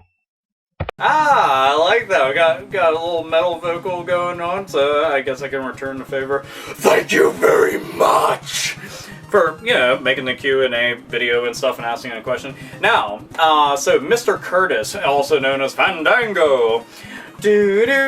Do-do-do-do-do. It's Fandango. What do I think about him? So far, in the ring, he has not impressed me a single fucking bit. I mean, motherfucker can hit a leg drop really well, but outside of that, he can just take bumps. He hasn't really done a whole lot in the ring, and it's like, I want to see this dude just light shit up, like, on Raw and on the pay-per-views. And right now, he's still feuding with Chris Jericho. I think that'd be cool if, like, Chris Jericho could really get him over, and I think that if they had similar styles to go against each other respectively, it would be absolutely amazing. Maybe he could be like his fucking mentor, you know, and really help with it. I mean, the WrestleMania match was just Jericho beating the ever-loving shit out of him. And I was like, is he ever going to hit him back? He hit him like 4 times out of the entire match. I'm like, what the fuck? But the dude's really cool because being a heel, if you can fucking get people to legitimately fucking hate you, which right now that's not happening. People are fucking like absolutely loving the shit out of him, but it's all because just at one night on Raw, you know, you had an entire fucking thing of people who were like, fuck yeah, this guy's awesome. And it's crazy because ever since he had showed up, I was like, I like this guy because people fucking hated him. And I always seem to root for bad guys. If somebody's getting booed, that means they're doing their fucking job. And I'm like, fuck yeah, this dude's coming out sashaying and shit.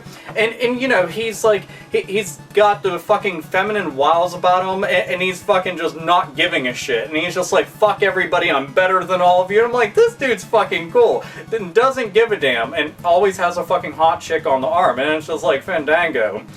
And I'm sure he's fucking dancing around him and shit like that. I can't fucking dance. What the fuck do I care? But I just like the fact that he's coming out and it's just like, you know what, fuck all of you. If he was like an on-air personality only and sometimes would have wrestling matches for the time being, that would be absolutely fine until he's like not fucking wet behind the ears and completely green. So if they want to do something like that with him until he's like built up into the man when it comes to being in the ring, then that'd be fucking like super cool, and I'd be okay with something like that. So yeah, he's kind of like a new age Shawn Michaels when Shawn Michaels first started out. You know, that pretty boy that everybody's like, fuck this guy, oh man, look at him, he's a smug motherfucker, or like Rick Martel and shit. Just somebody that doesn't give a shit, and it's like the pretty boy comes out and just, you know, is just getting fucking booed for being the way that he is, like overly flamboyant and shit. And I thought stuff like that's fucking awesome because it's like, you're legitimately pissing people off. Good job. So, yeah. And to me, I don't give a fuck what anybody says about any wrestler or what the fuck ever. I'll like them regardless of what people say. Like, if everybody's booing somebody, I'll be that one fucking crowd, one dude in the crowd who's like, fuck yeah! Yeah, it's awesome! Fucking, like, yelling and pointing at people like, he's awesome! You hear me? Fuck all of you! So, yeah, that's me in a crowd. But anyway, that's what I think about him. So I hope that answers your question about Fandango. Hello, AlphaOmegaSin. I just tuned into your channel and found out you hit 80k plus subscribers on your channel. That you're happy all around, and I'm tuning in, doing a question and answer as you asked, just to say cheers to you, and I'm drinking to your success. Damn, that's good. And it's been a joy watching a lot of your fucking videos, dude. You really kick fucking ass. So jumping right into this, I wanted to go just jump out, throw my 2 cents in the comments and ideas, just to go throw at you. But anyway, so questions. Let's get into this. You're going to do a lot more comic book related pickups and ideas and stuff like that. So I just wanted to go throw out some questions of comic books you're into, comic books you may or may not have heard of. Are you into Cross? Do you think that's a cool running story or series? I know you're kind of into, from the little bits I've heard on the K-Bit podcast, you're into some really twisted and sick shit. So I want to go throw my 2 cents on ask if you're into Cross. I really enjoy the series as well because of its twisted and sick shit that I think I actually have a cover to show. Not probably one of the most gruesome ones, but it looks a little something like this. I can't tell if you can go see everything that's fucking going on, but this is every fucking sadist fucking wet dream in a comic book. It's sick, it's twisted, it's fucking disturbing, mutilation, sodomy, rape, just all that good shit in one fucking book. And I want to know if that's something you're into or a comic book you might actually like trying to pick up. Again, Other styles of comic books I wanted to know if you're into. If you're a fan of any of the series done by Chaos fucking Comics, like, I don't know, Old School Lady Death, Evil fucking Ernie, Chastity, Megadeth, or just what style comic books do you usually pick up? Are you just a straight up DC person, Marvel person? Like, do you pick up any random like really obscure style comic books, or are you just essential good guys bad guys type of guy? Other things I was curious about is, how do you feel? I know you hate it. I know you actually hate the fact that there are assholes on the internet charging us arm and a leg for fucking video games. How do you feel when you actually have to cross that fucking bridge? Because recently that's something I had to go fucking do. Just to go get Parasite Eve. I just think I have, yeah. Parasite fucking Eve, and I even got the strategy. Got the strategy guide for it too as well off of eBay, and it cost me like a fucking arm and a leg. I wanted to know if you had to go over that hurdle anytime soon. Like, there was just a nostalgic game you had to fucking have, and the price just wouldn't go down on it. Your feelings, your thoughts on that? Did you do it? Could you not do it? Anything like that? Oh, and another thing I wanted to go ask is if there was ever a video game that really touched you as a gamer. I mean, really inspired you, really hit hard to fucking home, like a game that you have like somewhat of an emotional connection to. I mean, each gamer has their own holy grail of games, and games that might have touched them, or games that really have hit home and touched them, inspired them and whatnot. I wanted to know the man of man, you yourself, hell to fucking AlphaOmegaSin, the king of fucking kings, if there was ever a game that actually did that, it really hit home, or you have really strong feelings or connection to on any console or whatever. And my last question I'll throw at you is something I threw at the Hate Bit podcast, so I'm going to throw it at you now, seeing that it was never picked. If you had to choose, because I hear a lot of talk about manliness or a man's man, if you had to go choose a man's man icon figure in wrestling or video games, who would it be and why? Like, I did choose Turok, because he's just fucking Turok. He kills fucking dinosaurs and anything else that gets in his fucking way. And seriously, that man can make Ted Nugent look like the Betty White of big game hunting. Anyway, your channel is kick-ass. You're kick-ass. I love tuning into the podcast. I love tuning into your channel just to go hear what your thoughts are on the gaming world, your opinions on video games, all that good shit. Keep doing what you're fucking doing. Your voice is loved and it's appreciated, and it's a breath of fresh air from a lot of other people on YouTube. So that's all I have to go say, and keep doing what you're fucking doing, because we'd be lost without you. Peace, sayonara. You're a hip, beautiful fucking cat, AlphaOmegaSin. Later. A lot of comic book related questions. I dig this. I like this. I like it a lot.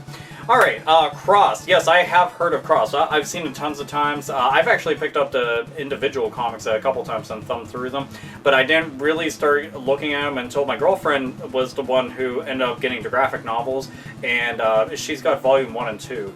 And she got them and got me into checking them out and stuff. And it's pretty much exactly as you said. Like, it's just tons of unadulterated violence, like in every single way. People being skinned alive, boiled alive, being ripped apart like limb by limb, being fucking like having fucking shit ripped off their face, drilled through their face, fucking body parts blown off, and just there's no end to the fucking chaos. But it's kind of weird because it happens so often, and it happens in such a brutal fashion that it desensitizes you to a certain degree, and then you just come to just be like, oh, well, this is just like seeing a fucking cloud going by in the sky. That's the only problem that I have with the series, is that it happens too much too often, and that kind of kills it for me. And the storyline is average. It's not... The characters aren't really strong. They don't stick around for a very long time, so it's kind of hard to get emotionally attached to anything, because it's just going through like a cycle of people all the time. So shit happens. I understand that's the way that they write it, but who knows how they'll end up going and picking it up and running with it if it's going to be a long-term series. Chaos Comics. Now, Chaos Comics, I don't really read much from them, except for one thing, that's Evil Ernie, which I saw that you have an Evil Ernie icon, which I thought was fucking amazing. I have an Evil Ernie figure, and I have some of the individual comics, and I also have a graphic novel of Evil Ernie. And I had ended up getting an Evil Ernie because of another series I started reading called Hack Slash. And I'm like, Evil Ernie, I saw that motherfucker a whole bunch when I was little. I forgot all about him. So I went back, started looking through stuff. I'm like, dude, yeah, I'll go and pick up this shit. And I'm reading through the new series right now. I'm only up to like issue 3, but it is damn good, like damn fucking good. I never got into like Lady Death or anything like that, but I know about Lady Death because her and Evil Ernie obviously are fucking connected. But yeah, as far as Chaos Comics, Evil Ernie is the only thing I've dabbled in so far. As far as obscure comics go, let's see, Johnny the Homicidal Maniac, Animal Man, which Animal Man is like one of the trippiest, most fucked up comics you'll ever read. Not old Animal Man, new Animal Man. It's flat out like some of the most amazing shit anybody could read right now. It just makes me really happy. Transmetropolitan, the Hack Slash series, which I talked about, Preacher, which is a really good series. I've only got a couple volumes of that, but I mean it's really fucking good. Wormwood, The Gentleman Corpse. I have volume 1 and 2 of the graphic novels on that. Those are really fucking good. The Outsider is another series I like a whole lot, and I got into that because I like Nightwing a whole bunch and Batman, so that seemed like something I naturally had to get into. The Harley Quinn comic series, and it may be like, oh, that's not that obscure, but you don't see them anywhere, like, whatso-fucking-ever. In the series, I'll be honest, like, it's weird, like, it's very up and down when it comes to quality. I was expecting it to be, like, very high in quality, but they went in some weird fucking directions with that. It's just like, whatever. Another random series I like a whole lot, and it's from Image Comics, it's called Witch Doctor.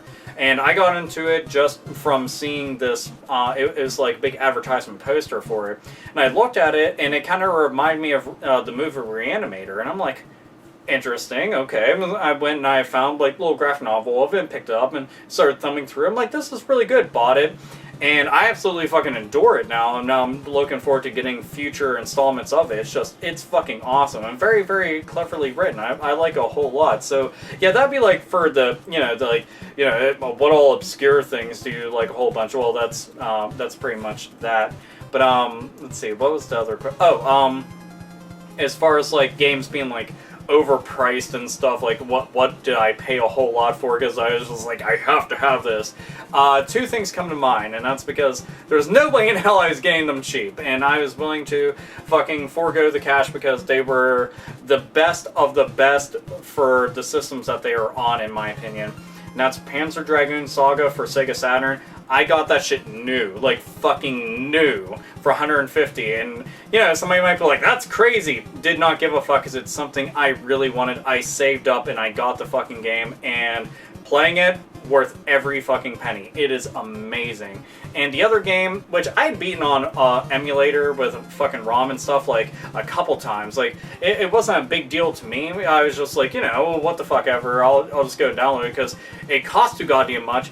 And that's Snatcher. I eventually was fortunate enough to go and get a copy from somebody that that had interviewed me on this one website. Turned out he had the game and was like, yeah, well, I'll sell it to you. How much would you pay? And I'm like, I know how much the game goes for. I'll throw out a random number and then we'll just go from there. I'm like, $100. And you know, it's like, sold. There you go. I was like, holy shit, really? I'm just like, oh man, I was like, that's amazing. That's my favorite Sega CD game. It's just something. And I'm glad that you said Parasite Eve, because Parasite Eve is a fucking awesome game. Like, absolutely awesome. 1 and 2. Not 3, though. 3 can go fuck itself. That game is a piece of fucking smoldering shit. Like, no, you know what? Smoldering shit's actually pretty fucking nice.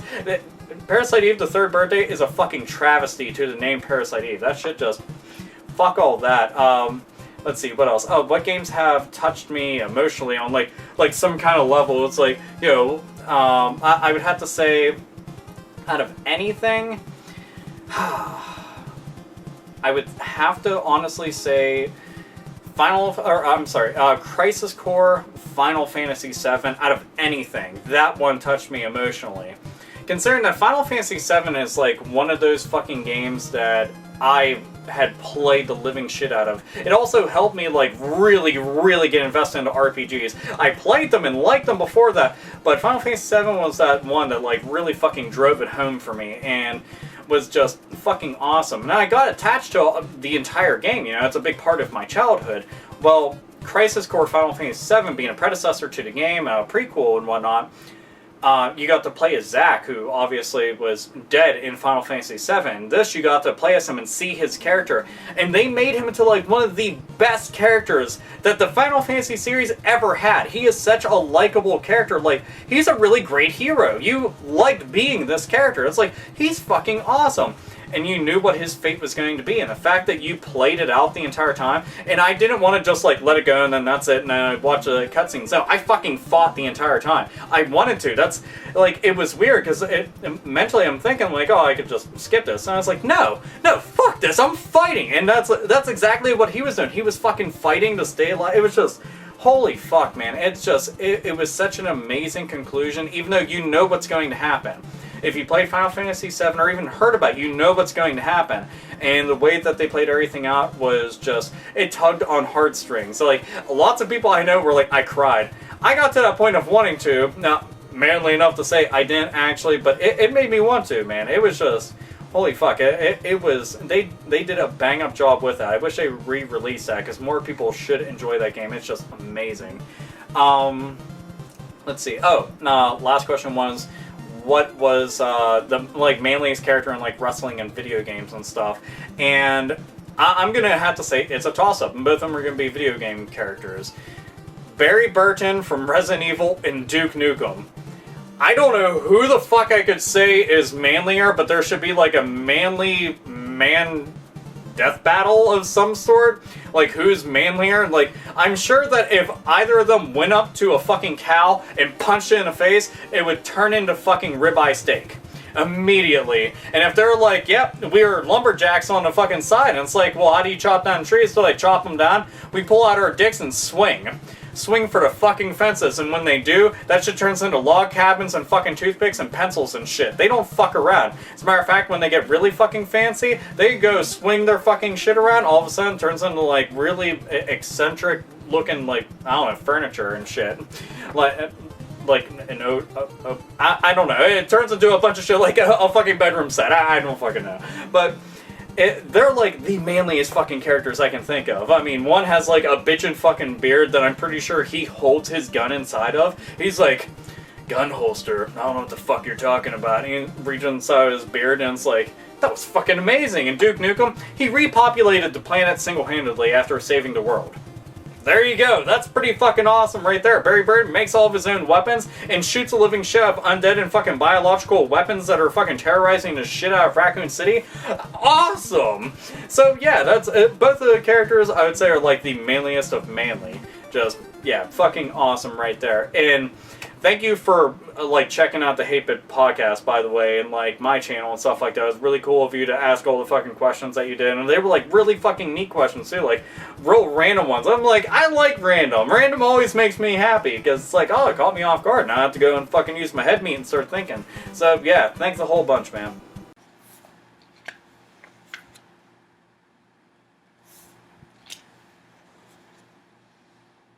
Oh, good evening, AlphaOmegaSin. This is Galadin, and here's my question. You mentioned on a couple of videos that you're a fan of Dungeons & Dragons, or fond of it either from the video games or the lore of the books. My question to you is, have you ever played in a game or in a campaign, whether you ran it as a DM, or Dungeon Master, or you played it as a player? If you ran it, what was your campaign like? Was it your own world? Was it some, was it an established world like Forgotten Realms or Eberron or Greyhawk? If you were a player, what was your character like? What was his name? What happened to him? And if you have not played, and you were to play, what kind of character would you play? Would you play a gregarious, talkative elf who, elven barbarian who constantly said more than he should and constantly got the party in trouble? Would you play like a raging half-orc barbarian who was constantly fueled by bloodlust and hell-bent on destruction? So that's my question. Thanks again. Dungeons and Dragons. Except for the fucking movie sucks. What the fuck did... That had so much potential, and it was just wasted. They just pitched that shit into a fucking ditch and left it to rot. And they're just like, oh yeah, let the fucking carcass sit there, and fuck all that. Take all this money and leave. But yeah, that made me so sad. Role-playing. Yes, I have role-played. I've role-played quite a bit. I've been role-playing for a really long time now. I'm starting to think about it. I started role-playing with Palladium, actually. Palladium, and then eventually Advanced Dungeons & Dragons, and I got to try a Vampire, which I didn't really like that. Then I moved on into Dungeons & Dragons 3rd Edition. In 3rd edition, which I saw the player's handbook that he had, and I think that was the 3rd edition handbook. It didn't look like the 3.5 one. 3rd edition, we played the ever-loving fuck out of that. Just, oh man. That's like the main one that I like quite a bit just because it's very, very flexible. I've never tried 4th edition yet. But, let's see. I have DM'd and I have been a player. I've been a player a lot more than I have been a DM because, I don't know, most of the time everybody's squabbling and fighting over who can fucking be the DM, and a lot of times, like, there's a compromise of, alright, co-DM. You know, and people fucking be a DM for X amount of campaigns, and then it gets picked up by that person for X amount of the next campaigns and stuff. Let's see. Whenever I'm a character, typically I end up always picking like an elf of some sort. Just because I don't know if they're the thing that I would want to be. It's like, do I want to be a regular ass human? Fuck no, unless they have like some real cool ass like race that I can choose to be right from the get go. I end up typically picking like some kind of variant of an elf, or like a full on elf, or like a hybrid of it, or what the fuck ever. There isn't like a class that I technically stay with all the time. Like, no, I can say that I've, for the majority of it, always played something that had magic using in it in some kind of fashion or form. Whenever I ran campaigns, a lot of times, like, I do, like, real fucking random bizarre shit. Like, I always want to do something different. I don't want to do something like everybody else is doing. Like, I can give you, for an example of one of them. I decided to go and make, like, a parallel universe. Exactly and identical to the one that the players are in. And everybody started off being inside of prison. I told them right from the get-go, you're in prison. You have to tell me why you're in prison. For whatever reason, and they would have the reasons, and then they would have to choose whether or not they actually associated with one another, and then from that point, it's like, alright, well, you're either together or you go off on your own and shit like that. But this entire prison was like transported to another dimension, and it's like a mass breakout, you know, all the fucking like magic locks that were keeping this place intact and keeping everybody bound in there, you know, went away because they left their plane of existence, went to another one. This alternate universe doesn't abide by all the same exact rules. So everybody escaped, and then it turns out mass chaos fucking ensued because a bunch of shit just swooped in and started attacking. So it's like, holy fuck, a gigantic prison, a bunch of things running around. So then they found that there was like an underground like fucking regime that they want to go and join up with, and they decided to go and overtake that and stuff.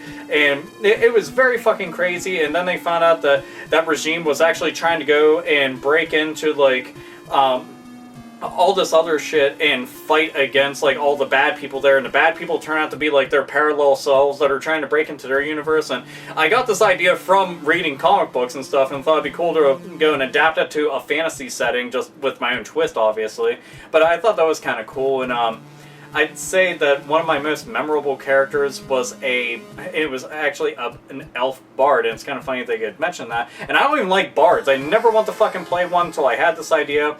I made a bard that had probably the most amazing guitar ever, and he created metal. He literally invented metal, and this guitar had all sorts of shit. Like, it was basically his spell casting weapon that could do all sorts of amazing shit. It was absolutely fucking awesome. But yeah, he ended up becoming a famous musician, and he stayed around it like as an NPC in future campaigns, and was like a legendary fucking superstar, rock star, the first ever rock star. So it was kind of cool. But yeah, so I guess that's a good example. And also, the whole like AlphaOmegaSin name. I ended up using that a whole lot whenever I started role playing. That RPG Maker, so I always thought it was kind of neat, like, you know, that's where my name originated from, was from RPG Maker when I was creating characters and role playing. So I ended up using the name Sin and had like Alpha Sin, Omega Sin, Ultra Sin, and all this other shit, and then eventually I just liked the name AlphaOmegaSin. That's pretty fucking cool. The very first and last sin ever committed. So yeah, it's kind of neat, just some random factoid about me. But yeah, I love the fact that you even fucking asked a question about that, and your Ninja Turtle shirt was fucking awesome, by the way. Because, you know, it's Teenage Mutant Ninja Turtles, and they were heroes in a half shell. Turtle power! Hey AlphaOmegaSin, congratulations on 80,000 subscribers. You've done really well and you've earned it. My question for you is, have you ever played this game called Samurai Warriors 2? This is one of my favourite games ever, and I know it's your type of game. It's like anime and stuff. If you have played it, what did you think of it? Who is your favourite character and why? And if you haven't played it, you should really go check it out. It's your type of game. Have I played Samurai Warriors 2? No.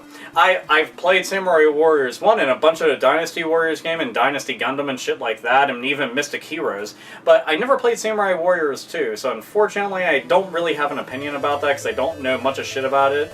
I never even beat Samurai Warriors 1 because I never owned the game. I just kind of played it at a friend's house and stuff like that.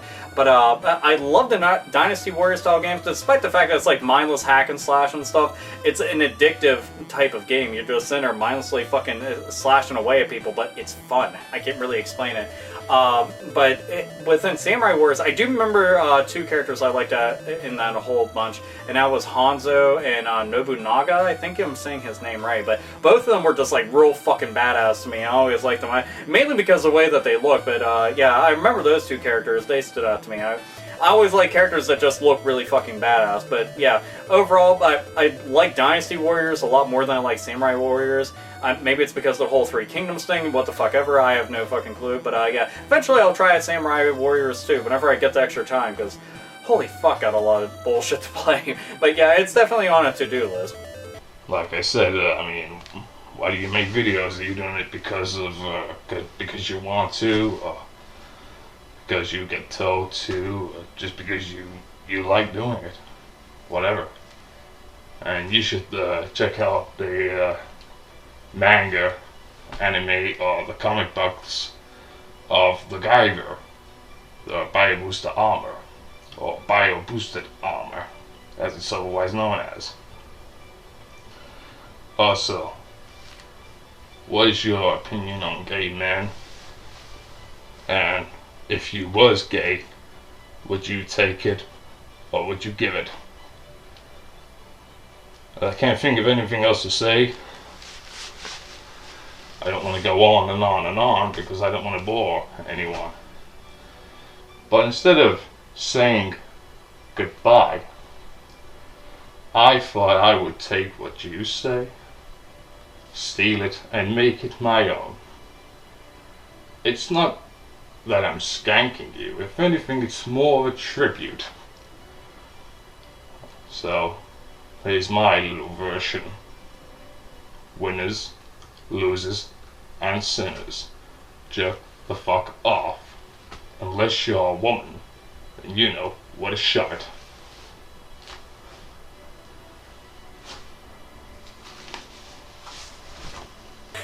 I still fucking crack up at the fact that you put, like, in the description field, I was very drunk when I made this, and the whole, like, grab my butt cheeks thing, I'm just like, this shit's just fucking out there. It fucking made me laugh. There were some people who were probably just, like, horrified, like, he wants to surprise butt sex him! What the fuck? But I was just like, dude's fucking drunk and funny, man. That's just fucking hilarious. But, alright, so, but your question was, why do I make videos?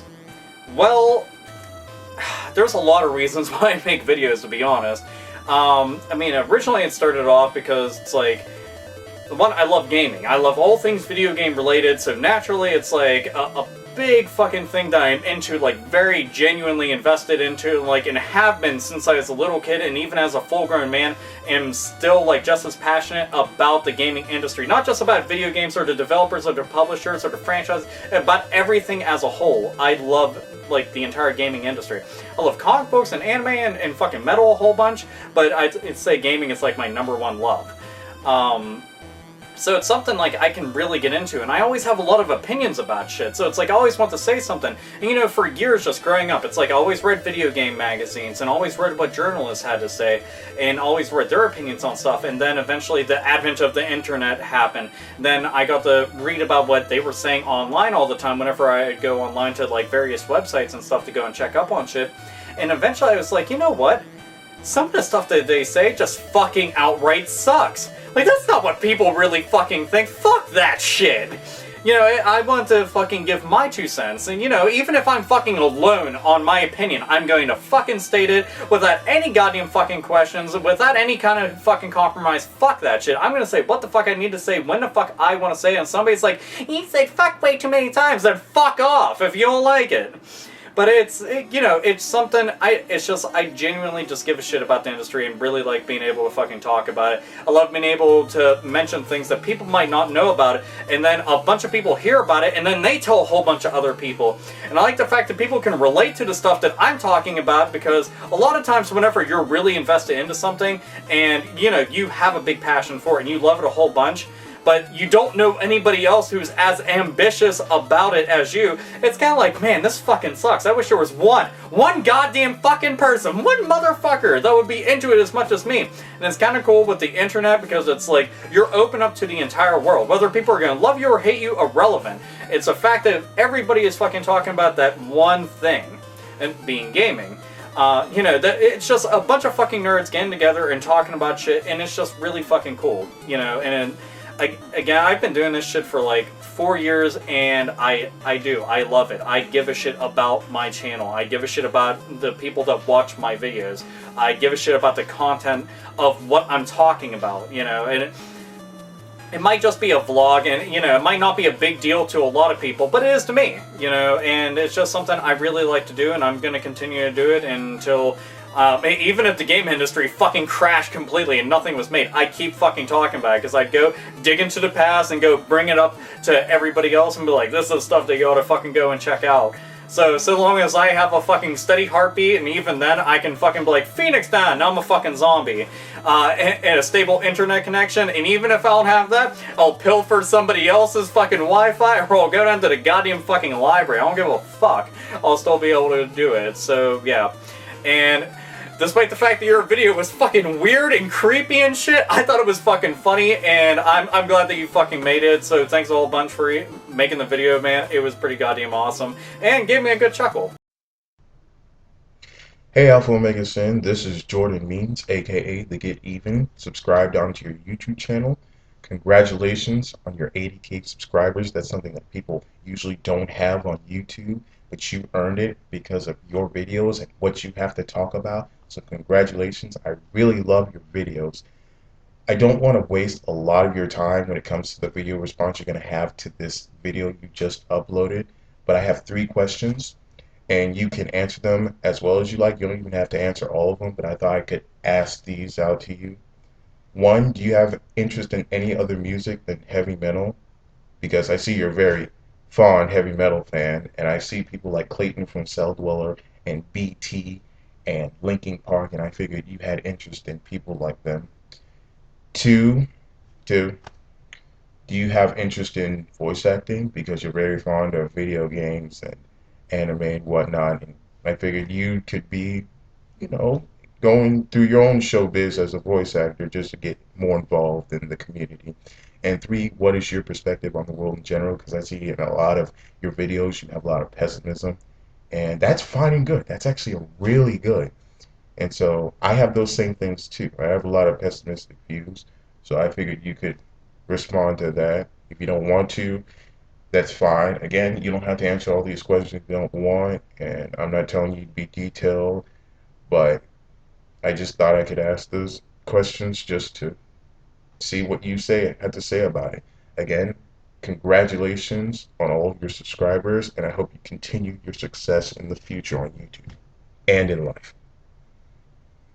Do I like music outside of metal? Why, yes! Yes, I do, as a matter of fact. I mean, I don't listen to a whole lot of music outside of metal, that's really the fucking truth. People could be like, why don't you add some variety? I don't fucking want variety. You know what variety? I have subgenres of metal. There's my variety. But outside of metal, I like very, very old punk music. I'm talking about real punk music, not that fucking teeny bopper fucking bubblegum bullshit that they play on the fucking radio. Fuck all that crap. I like classic rock quite a bit. Acid jazz is also very cool. Video game music, if I can even include something like that. All that stuff is very, very cool to me. I don't know, that's all I can really think of off the top of my head of stuff that I would or do listen to at random outside of metal normally. Have I ever thought about doing voice acting? I would love to do voice acting. I shit you not. I mean, I like to think that I'm at least pretty articulate enough to be able to go and read from a script and act out what I'm saying, add in a bunch of fucking emotion and energy and stuff like that to it. I've done it for friends before, you know, for random projects that they've done, but, you know, never something like professional, like, alright, come in, you're going to go and do, like, English dub voice for, I don't know, some random anime or this fucking video game that's being ported over from Japan. I wouldn't even know how to go about, like, trying ever to apply for something like that. If I could, I'd be so happy. I'd be honored. I'd be like, oh my god, really? I can help with it? That would be fucking amazing. So it would be really nice for something like that. It's just, again, I have no clue as to how the hell I would even go about that.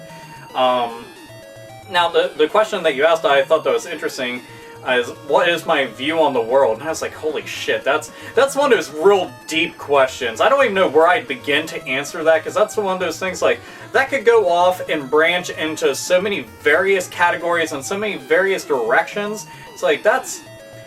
oh, fuck. Again, very deep question. I mean, despite the fact that I am a pessimist by nature, I also like to think that, on the same exact coin, I'm also a realist. You know, I might be a pessimist, but I'm also very realistic about things. But when it comes to, like, my loved ones, like family, friends, girlfriend, and stuff like that, I will be a big-time optimist. Because anytime that somebody needs you, and, you know, they, like, in general, somebody needs somebody there for them on some kind of level, I will be as optimistic and as realistic as possible, because you don't want to give somebody false optimism just for the sake of doing it. No, I will be realistic and optimistic at the same exact time. So, yeah, but, I mean, the world's a fucked up place. There's no denying that. The world's a fucked up place, and it's filled with lots of stupid-ass bullshit. I'm just trying to make the most of my time while I'm here on this fucking little ball of water. That's pretty much it. I want to feel productive, I want to feel useful, and I just want to do whatever I can and be happy while I do it. I don't need to be a fucking billionaire. I don't need to fucking, like, reign supreme over some kind of kingdom. I don't need to be famous. I don't need to be, I don't need a whole bunch of things. I would just like to be happy. That is the one thing. I would like to be happy, and I would like it to be able to fucking carry on to future generations from, you know, my offspring and whatnot. So that's pretty much it. But yeah, the world, again, fucked up place, but I just try to avoid most of the fucked up stuff and just focus on all the positive aspects of it as much as I can. But whenever the bullshit comes knocking at my door, sure enough, I'm going to kick the door open, shotgun ready. Well, sorry. Cut that. I'm going to have boomstick in hand, and I'm going to blow it the fuck away. So yeah, all the negative shit, yeah, it can come knocking at my door. Chances are it won't be knocking or ringing any fucking doorbells anytime soon when I'm fucking finished with it. So yeah, there's that. I don't know if that even answers that kind of a question, because it's a very deep question. I could go into, like, all different aspects of life. I could go into fucking politics and religion, which I don't like even talking about those aspects, but that's like, when you're going deep, you're fucking digging deep, and it's like, let's get to the fucking core of this. And you know what? No, fuck that. Let's dig deeper in that motherfucker. I want to land in the fucking Pacific Ocean. Yeah, fuck all this shit. But it's just, oh man. It's so fucking crazy to think about. There's a lot of stuff I could talk about, but hopefully that it was at least like a smidge of insight into some of it. So, yep, there's that. So, thank you. Hey, AlphaOmegaSin. Corey Zamir here, and I just want to know, who's your favorite wrestler of all time? My favorite wrestler of all time? What? I said my favorite wrestler. What? My favorite. What? My favorite wrestler. What? My favorite wrestler of all motherfucking time is the beer drinking, stone cold stunning motherfucker Steve Austin. Stone cold Steve Austin, or Stunning Steve, or Ringmaster, whatever the fuck you'd want to call him. One half of the Hollywood Blondes. It's Stone Cold Steve Austin, and hands down one of the fucking best. Matter of fact, if you get bored, I made a top 5 wrestling list. You can go and check that because there's a bunch of other wrestlers on there that I had talked about. Most notably Stone Cold and Undertaker, because they are the shit to me. But Stone Cold is the best. Just the whole Austin 316 era during the Attitude Era, I was like, this dude is the shit. He gave the finger to all authority. You know, the one thing that I was like, I love anybody that is just like, you want to know what? Fuck this path everybody wants me to walk down. I'm gonna burn an entire fucking trail, and when you go looking at it and you're like, well, that's pretty cool, I'm gonna fucking piss on it to make sure that you can't fucking walk down it either. Fuck all that shit. That's like this shit. I mean, beat the shit out of Vince McMahon. He fought everybody. He fought the best of the best. His entire feud was with The Rock when he was still like semi like Rocky Maivia or Rocky Die. Like, both of them were coming up in the company at the same exact time, and it was an amazing time to be a wrestling fan. But Stone Cold, he won my heart, dude. That whole, you talk about your John 3:16, Austin 3:16 says I just whipped your ass. That's the shit. That's at King of the Ring. That's when he became the fucking man. And from that point forward, it was a fucking snowball that did not stop. And he's just very fucking cool. Has had tons of fantastic matches. Lots of really good, just epic moments in the ring, just on the mic, you know, having funny ass stories, or just like did kick ass stuff, you know, coming out of fucking Zamboni, or him Vince McMahon with the fucking bedpan, or coming out with the beer truck and stuff. Stuff like that was just really cool, and he entertained the shit out of me and a lot of my friends. So yeah, Stone Cold definitely numero uno. Hey Alpha, this is Magic Effects. I've been watching your channel for about 4 months now, and I wanted to say congratulations on the 80K that you got. And some of the questions I have for you is top favorite 5 or 10 bands that you absolutely love. I actually have my 5 favorite directly behind me, and it gets pretty evil. I got Behemoth right there. This is Devourment right there. Right here would be Dark Funeral, and that one's Vital Remains. Dude, I'm so pumped for Mayhem Fest too. I'm going. I got pit tickets. And yeah, dude, I would love to see you do like music suggestions and reviews on certain albums and expand my metalhead horizons, because that'd be sick as hell. And dude, I love your videos and everything. Like, I really love your videos. And it's actually nice to see a metalhead nerd as enraged as I am at the bullshit that fucking happens with gaming and other shit in general. But yeah, dude, it's fucking sick finally. And I couldn't help but notice Suffocation and Deicide up on your wall there. I've actually got to see Deicide at least twice. Sick shit. But anyways, congratulations on the 80K. I'm gonna keep this video short and keep fucking headbanging, dude. Keep fucking headbanging. And yeah, see you later. Yes, a fucking Vital Remains fan? You, sir, you are fucking awesome. Oh, so awesome. Vital Remains is the shit. The minute that I heard that Glenn Benton was with the band, after, you know, they did so many albums, and then all of a sudden he was like, yep, I'm gonna also be running around with them. I was like, fuck yes. And it seemed like the production value right before he had joined had just suddenly like increased and then some. Decristianized, one of the best death metal albums I've ever fucking heard. Love that band. But as for top 5 bands, pretty easy, but I don't have an order for anything, but a lot of these bands are like influential into why I like music, and like the music that I like, and like the bands that I like even outside of them. So these bands are pretty much like the shit to me. But Pantera, Slayer, Death, Cannibal Corpse, and Morbid Angel. that's right there, like, some of my all-time favorite bands ever in the entire world. I mean, there's a lot of other bands, again, that I love to fucking death and then some, pun intended, ha ha ha. But, yeah, I would say that they're, like, the biggest reasons why I'm into metal the way that I am today. You know, I had followed all of them. I at one point had every single CD from each of those bands, like every single one, until I sold my CD collection, which I no longer have anymore. But, yeah, I had everything. Luckily, I backed up all my music, so I do still retain all of it, just I have it all digitally now. But, and it's also kind of nice because my brother, who has, like, a big LP collection of much bigger CD collection than I ever had, he has all of it, so I can still enjoy all the music, even despite, like, all my fucking MP3s, so that's kind of cool. But, yeah, those bands right there, like, some of the biggest reasons why I like metal the way that I do. But, as for the bands that you had mentioned, it was, what, Belphegor, Suicide Silence, and, God, there was one more. Decapitated.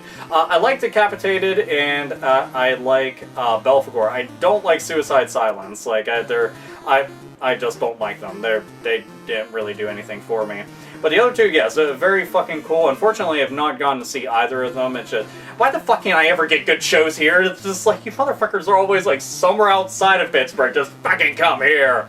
So, yeah, but that shit happens, and, yeah, I'm glad that have fucking other metalheads have bitchin' fucking taste in music, so you, sir, you are fucking awesome.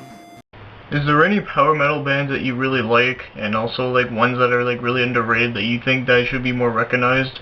Ooh, a power metal question. Now, power metal, which I don't listen to a whole fucking bunch, but whenever I'm in the mood for it, that's like all I will listen to is just power metal and power metal bands.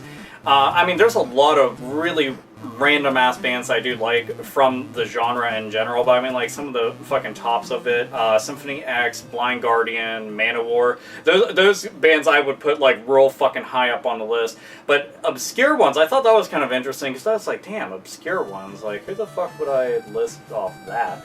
And it got me to thinking about it. The one that I will say, like, I always tell people, please listen to this band, they are so fucking amazing. Especially the singer and the guitarist, just holy shit are they fucking awesome. But it goes by the name of Chastain, and Chastain's actually the name of the guitarist in the band. But the singer, Leather Leone, she's just fucking amazing. As a matter of fact, they have a side project band called Leather, which has both of those members in it. So it's just like, it is Chastain. Like, it's the same exact thing. It sounds exactly the same, just different band name. But Chastain definitely, like, the shit. And another obscure band a lot of people don't seem to listen to, despite how good they are, for power metal, is Sword. So if you ever get the chance to look them up, they've got some really good shit. So yeah, that's the power metal type stuff that I guess I would go and toss out there. I mean, there's a lot of, I mean, fucking tons of power metal bands I can go and list off, but I mean, I just want to go and list a couple. But I'm glad you said the obscure thing, because I was like, oh, I get to talk about Chastain and mention them and say Sword too. Oh, it makes me so happy. So yeah, there's them. So it may not be my genre of my go-to subgenre of choice, but it's something I do fucking like quite a bit. So yeah.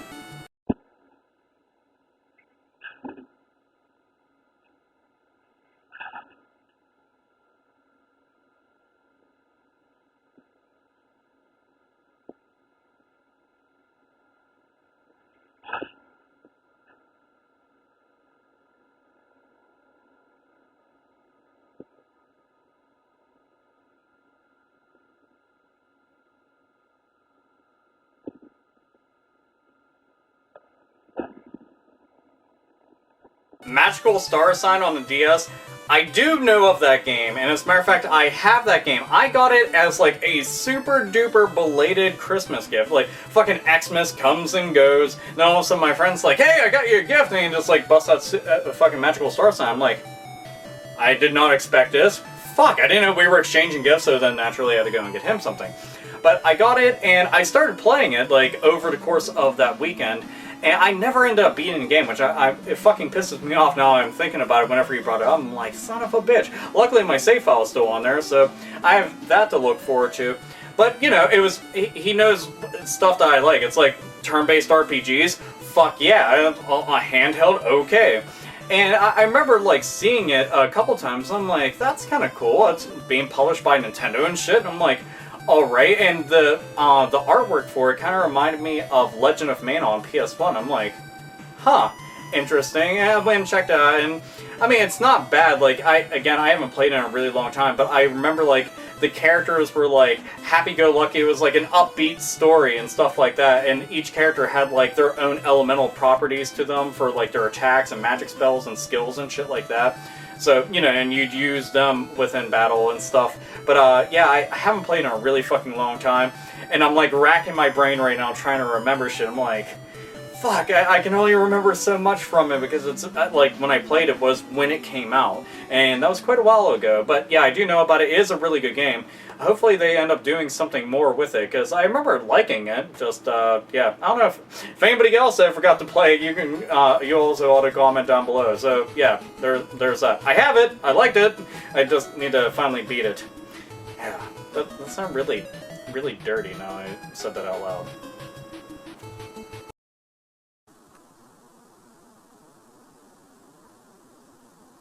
Have you ever played Daggerfall, and did you enjoy it? Do I like Daggerfall? You're damn skippy I do. Daggerfall, being part of, like, the Elder Scrolls series, and it's, like, an early-ass title. It's the fucking second title within the Elder Scrolls series. And I got to play it, like, this was before I ever owned a PC whatsoever, and my friends, like, they had computers, so if I went to play computer games, I'd go to their house, and then we'd all huddle around the fucking monitor, and everybody would play. And he'd always, like, you know, when I would go to school and stuff, he'd tell me about his save file and stuff. So eventually, like, I'd have my own save file, and it'd have my name and stuff on it, and I'd go and check it out and stuff. I never got super insanely far like he did. I mean, he, like, you know, he unlocked all the extra races and shit, and he got to become them and stuff like that. But I thought it was cool just, like, how vast the world was. Because back then, that was unheard of. Like, that was like some unparalleled shit. It was like, I can't believe how big this world is. And even by today's standards, that shit's, like, massive, like, absolutely, like, stupidly fucking huge. It's like, holy shit. And, you know, it was really cool being able to, like, customize your gear and customize spells and stuff like that and run around, like, you know, and like, traverse around, try to find new stuff and new monsters and stuff and go and fucking kill them, cause havoc inside the town, and then, like, the unstoppable guards of doom come and go and hunt you down and fucking kill the shit out of you. And it was a fun-ass game. Like, I like a whole bunch. And, you know, I don't remember, like, half the fucking endings to the game or anything like that, because it's been fucking forever since I played it, but it is free, like, right now. I think you can actually get on their official website and just download it for free, if I'm not mistaken. But, yeah, maybe I'll have to go and take a dive into that sometime soon. I know, like, I've waxed nostalgia with fucking Razorfist a couple times talking about it, because he's a really big fan of that game as well, but I'd have to say I'd put that and Morrowind, like, high up on the list of, like, out of the series what I like, because, yeah, you can't really compare to those. They did so much for the series and they did it first, so yeah, they're pretty fucking awesome. That about wraps it up for this first video to, you know, the answer edition to the AlphaOmegaSin Q&A 2013 edition! Woohoo! Holy fuck, my throat is dry, I feel like I'm dying out. And just fucking rip my chest cavity open, rip my fucking heart out, eaten back to life. Just, that's a fucking awesome cover, by the way, I fucking love that. But, yeah, so this is the video response edition, like I said, and I will end up going through the comment section and answering a bunch of those soon, but I also need to go and record my 400th video, which is going to end up being, you know, a video game room tour thingamajig, because I'm still redoing this entire thing. I know a lot of people, like, had taken note, like, holy shit, it's different! Your background, oh my fuck! And yes, it is very different. The old shelf that you saw back here all the time is now over there, and then I moved the stuff there, over there, and moved that stuff over there to over here, and shit is, like, changed around a whole bunch. So, like, there's a couple things that are remaining exactly where they're at, like the placement of the TV, that's not going anywhere. But, yeah, whatever. It doesn't matter. So that'll be that video there, and then I have more news videos to go and make, and then, like, a whole bunch of other random shit. So I hope that you at least enjoyed this, or were informed, or your questions were answered in some kind of way. And again, I hit 80,000, and that was a really big deal to me, and it was something I wanted to fucking celebrate it and say thank you all again.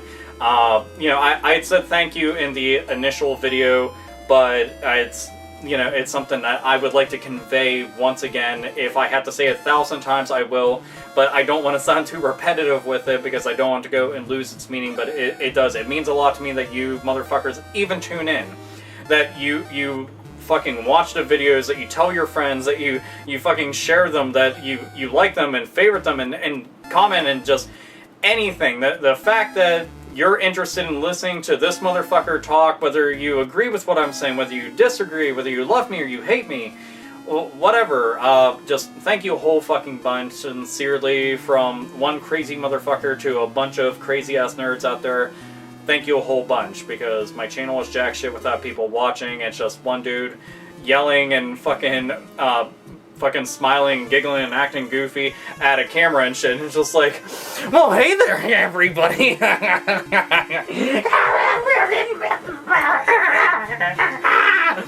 And it's like, are you on drugs? And it's like, as a matter of fact, no, I'm on 0 drugs. I do no drugs whatsoever, which is the truth. I really don't do any drugs at all. I'm just naturally fucking weird. And I like to think that's not weird. I'm just eccentric and kind of fucking out there, or some shit like that. He has a unique personality. Oh yes, yes. That's what we're gonna chalk it up to. We won't just say that he's a fucking lunatic. Straitjackets, they're so warm. Padded walls. It's just because it's comfy. So, yeah, I don't know, it is really cool. It's, you know, it was a random milestone, so I want to celebrate it somehow and interact with everybody as much as I can. Like, you know, responding to comments on random videos is one thing, but this is kind of cool because it's, like, direct, you know? So, and to everybody that made video responses and stuff, thank you a whole bunch for doing that. I was just glad that I could go and get all of these done within one day. So, after I'm done doing this, I'm going to go to editing and get this shit all out of the way and stuff. So, again, it's AlphaOmegaSin, so do you all want to say it together with me? You can. Even the people that are just like, I don't want to say it with you, that's lame and retarded. I'm like, you can whisper it if you want. Whisper it into their ear. Alright. Let's get a drink of water, because this motherfucker is throat's dry. Yeah. Alrighty. Don't fall, other empty... Yeah, see, I went through one entire bottle of water so far making this. That's the second one right there. Alright! Me. Random necklace, dangly dangle dangle sin. Alright, here we go. And I'll be on the count of 3. Alright, ready? 1, 2, 3. Nerds, nerdettes, and gamers, game the fuck on! Yay! And, you know, this applause. This applause is going to be for all of you. I don't give a fuck if I mess up saying any of my words. It's like, he could just edit that out, or he could not give a shit and leave it in. Ha! Because I'm professional. No, never. Could never be professional. But anyway, this AlphaOmegaSin, as always, saying thank you, motherfuckers. And, yeah, just keep gaming the fuck on and keep tuning in to this motherfucker here. Yeah, that's about it. I don't know how else to end this. So, later!